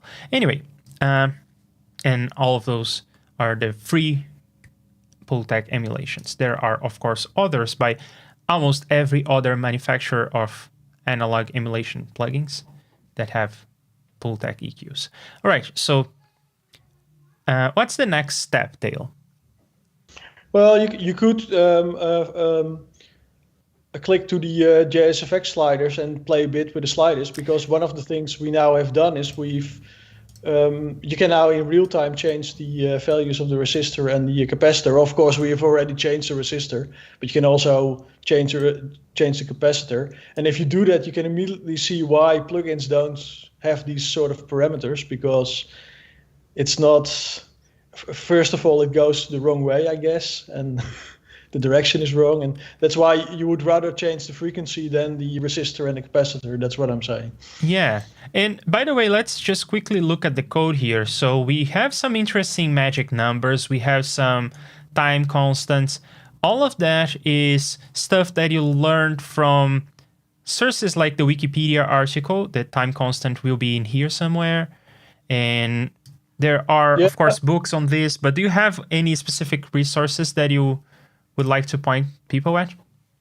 Well, first of all, those magic numbers are just the values for K and micro, because that reads nicer. So fair. but yeah, sure. Now Wikipedia is a good source, and also the Art of VA filtering, I believe it's called. That's a great book. Oh, you're talking about the book by a person from Native Instruments. Yeah. The Art of it was here on my search history. Yeah, that's a great book. It goes in depth in a certain way of modeling filters, but also simple things like naive RC filters are also in there. So. Oh, I didn't know that. Yeah, I heard from this. I haven't read this book yet. It is on my reading list, but I haven't gotten to it. And what I heard is that it is a difficult book to get through. It is perhaps not the best book to start with. But yeah, probably. I couldn't read it the first time I read it. I had to stop and comment back at it a few times before it made sense to me. But okay. But once you understand all of these things that we are talking about, I guess perhaps this is the good introduction you need in order to be able to tackle this book. So you come here, watch this stream, then try to read the book. And yeah, so of course you can, for example, download my JSFX library, because that already contains some basic filters. So then if you don't want to code them yourself, and there are other libraries as well. So yeah. And if you are like me interested in understanding how things work, then this is a good resource. Yeah, I hear good things about this book. And here is the little circuit, a resistor, a capacitor. And you are tapping in the middle of the resistor and the capacitor. So it's drawn differently, but here you are tapping in the middle of the resistor and capacitor. Here you're doing exactly the same. So bit of a different shape, but definitely the same spirit.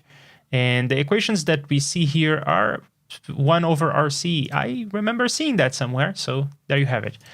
Yeah, sure. All right. Any other resources that come to mind?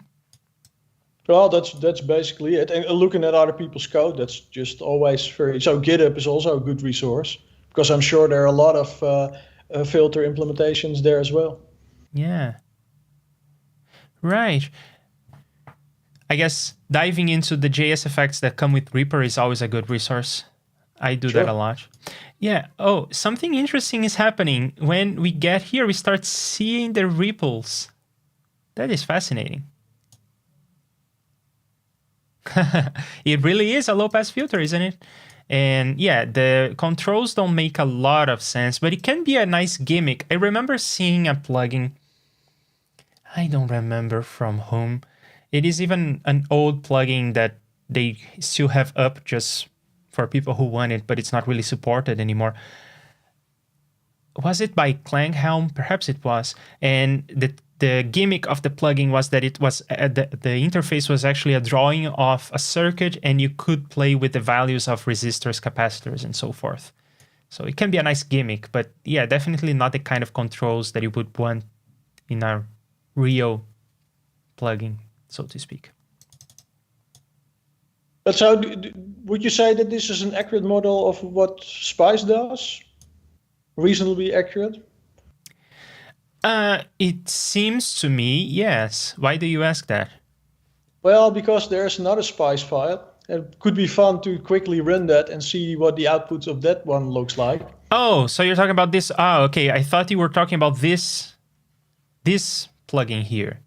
But no. Yeah, well, I was talking about the Spice output you just generated versus the JSFX plugin. Because if you look at the waveform, it looks pretty much the same. And even the frequency response looks pretty much the same. Yeah. So, yeah, it seems like it is a good model or a good approximation of the Spice model. Yeah, exactly. Because there's another Spice circuit I sent you, which is simply two our low-pass filters in series. Right, so let's look at that. Double click on the file and hey, it works. Why was I complicating things? So in this one, we just have the same as before and the old resistor value. We'll keep that one. And then just connecting the end of another one into the beginning of a new one. So coming back to the little drawing in the Wikipedia article, you just take this V out. Hang on, can I make it more centered on the screen? I can. So you just take this V out. It is the V in of another copy of the whole circuit. Just stamp it twice and cascade them like this. Okay.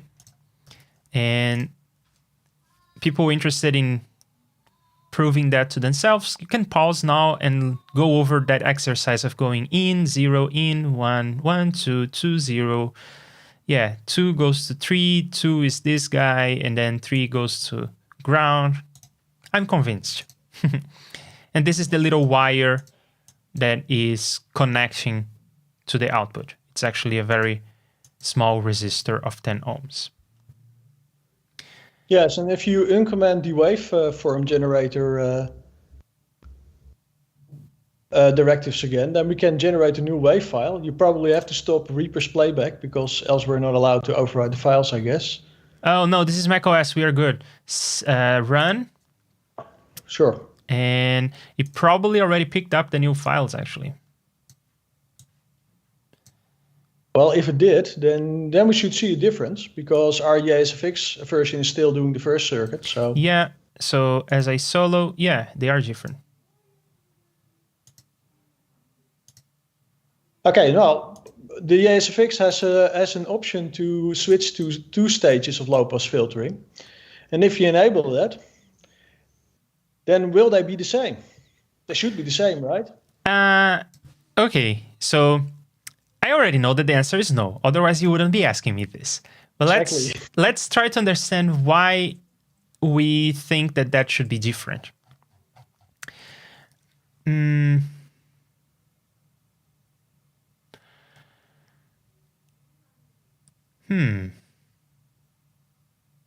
Well, remember the capacitor is charging and discharging all the time. But if there's a second one connected directly to this one, then they can interact, right? One together, yeah. So when I naively first saw this, I thought that it would simply be 2 filters, and I could simply model this by placing 2 filters in series in JSFX. But of course, that's not true. And worse is that it's not even that easy to do the right thing here. So you could come up with a sort of approximation, but then the cutoff will be at a weird weird spot because it will not be the same cutoff as before. So the sort of formula you have to use for the simple filter won't apply to the second filter anymore. Yeah, and I guess this goes to show that there is a lot of trial and error, expert knowledge, and magic that goes into factoring a big circuit into its modules. Because you may think that this module is independent from that one. Well, it's not, because it interacts in these weird ways, right? So if things are connected through capacitors and and then the capacitors are interacting and charging one another. And I guess this only gets more complicated when you factor inductance between components in different modules, like you were talking about the inductance before in the beginning of the stream. So yeah, and I suppose that this is going to be something that comes up often in circuit design, right? You would often have this kind of circuit just multiplied. In old-time schematics, yeah. But there is another way. Remember that you saw an active low-pass filter in LTspice. Well, if you place two active low-pass filters in series, then you would get the output from JSFX. So it just depends on the circuit. Ah, the difference being that the active filter will, I guess, decouple one filter from the next, right? It would prevent interactions from the capacitors. Yeah, because there's usually an op-amp in them, and the op-amp will isolate one from the other. So fair. But you don't see that a lot in organs from the 1960s. So right. Okay. So I guess back then the idea of a transistor was somewhat new, right? Yeah, and it was expensive to use op-amps or even transistors for this purpose, and it worked without them. So they had to choose different values to get the same result, but they didn't really care, I guess, because they would advertise. It was such an expensive thing that when a piece of gear had transistors, it would advertise like it contains 5 transistors. Oh my god. Anyway, so we kind of already know what to expect from the output, but we haven't really seen the output. I'll go to the model first, because I want to see what that looks like. I suppose it will still be just a low-pass filter, but with a different cutoff frequency. But still, let's see. And of course with a different slope, but we won't really see that. Yeah, right. Not with transient analysis. Perhaps if we did that frequency analysis, right? Yeah. Okay. Yeah, so yeah, as expected, this is a low-pass filter. We can see that when the green wave, the input, is changing very fast, the output takes a little bit of time to get there. In fact, it takes so long to get there that before it gets there, the green wave has already changed its mind. So we never end up getting there. It is a low-pass filter. But now let's see this, the JSFX version. And I guess it will also be a low-pass filter, just not the one we see in LTspice. So this is the one we see in LTspice, and this is the one we get from the naive concatenation of 2 RC filters in JSFX. Exactly. And I guess I want to see the frequency response of that. Yeah, there is a bit of aliasing, but never mind that. There is a lot of difference over here. Our version, which is this one, the one that is running right now, our version is steeper than the simulation. Yeah, so the cutoff is weirdly higher than you would expect.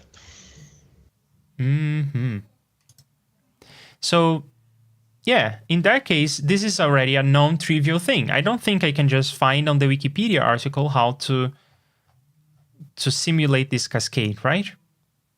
No, but if you do a bit of trial and error, you can find a cutoff, Or maybe you can even set both filters in JSFX to different cutoffs, and you can approximate it very closely. But of course, that's not good news because you don't want to do that every time, I guess. Okay. Yeah, let's for the... But you could do that probably. Yeah, for the sake of experimentation, let's try. So this is what I'm trying to get to, and this is what I have right now. I'm going to focus, I guess, on this part of the wave, the shape of this guy. And let's see, I will start by playing with this. No, that makes the signal too quiet.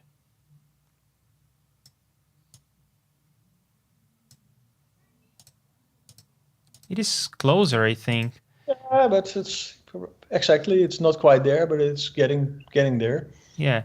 And then the other thing that bugs me is this sharp corner.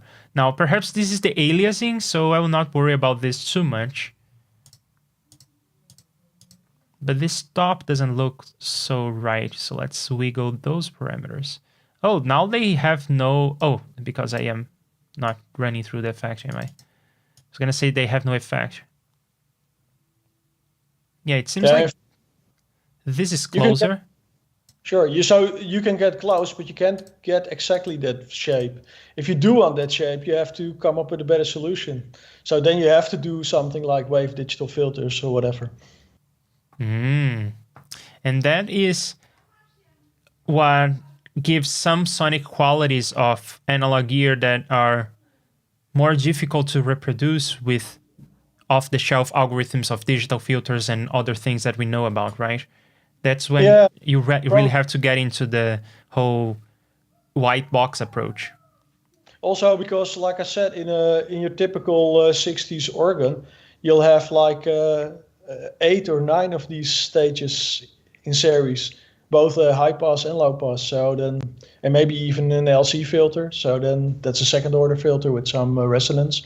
So then it becomes way more difficult to do this. Interesting.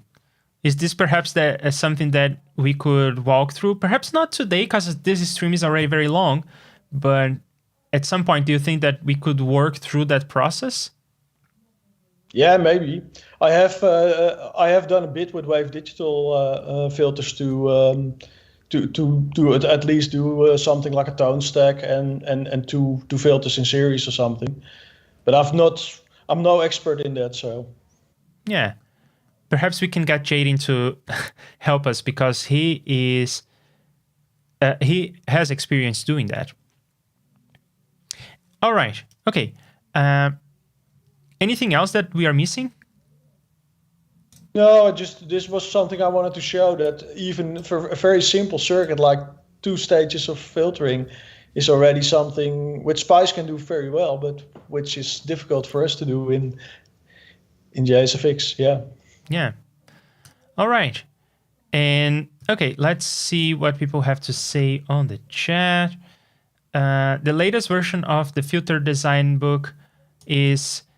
Oh, I didn't know that, because when you Google for the name of the book, you always find that version, the version that we opened. So that's not the latest. Good to know. Here it is.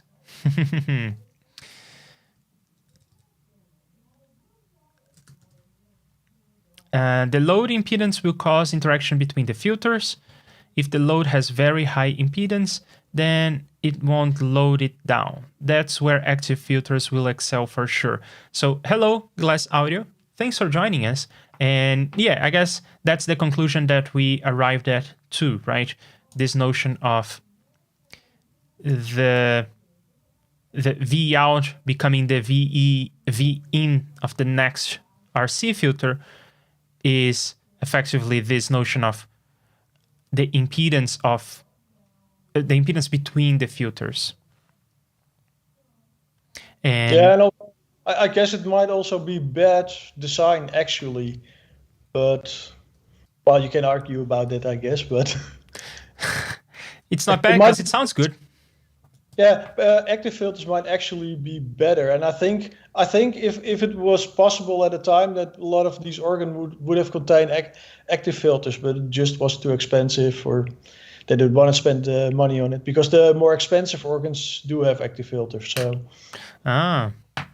Well, but even pieces of gear that people look up to, pieces of gear that people think are classics, they are using passive filters. Yeah, sure. For something like a DC blocker, you can use a high-pass filter, just a passive high-pass filter. That's of course fine. Yeah. Yeah, and even the Pultec EQ is passive. Right. I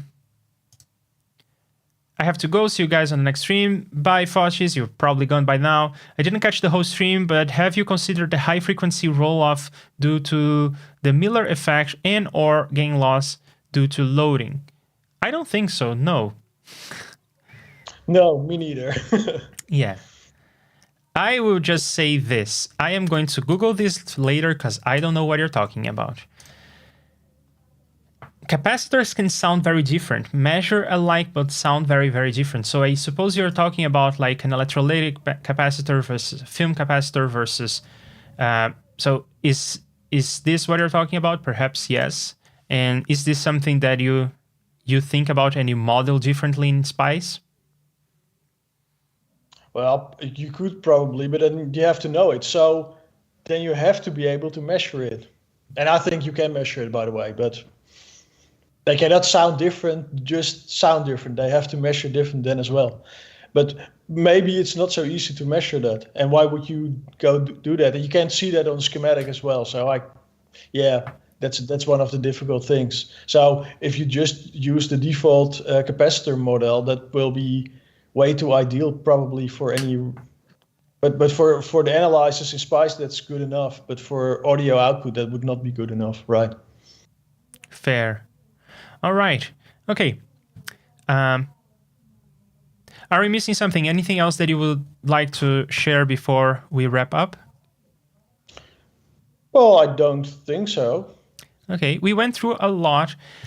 This was so nice. Thank you very much for, first of all, accepting the invitation to join us here on the stream and share your knowledge. And you're always so generous with your time and knowledge. I really appreciate that. And I look forward to having you back in the near future, and we can talk about these other techniques we would use besides just wiggling parameters and hoping for the best. We could actually look at this simple circuit and try to model it accurately, or more accurately, I should say. Oh, it shows up as project here. Isn't that awesome? Exactly. Oh, this is amazing. I love it. Right, and thank you everyone who was here, Bo and Glass and Faucis and Mr. Jav. Any less thoughts or other things that you would like to promote and tell people about? Well, not really.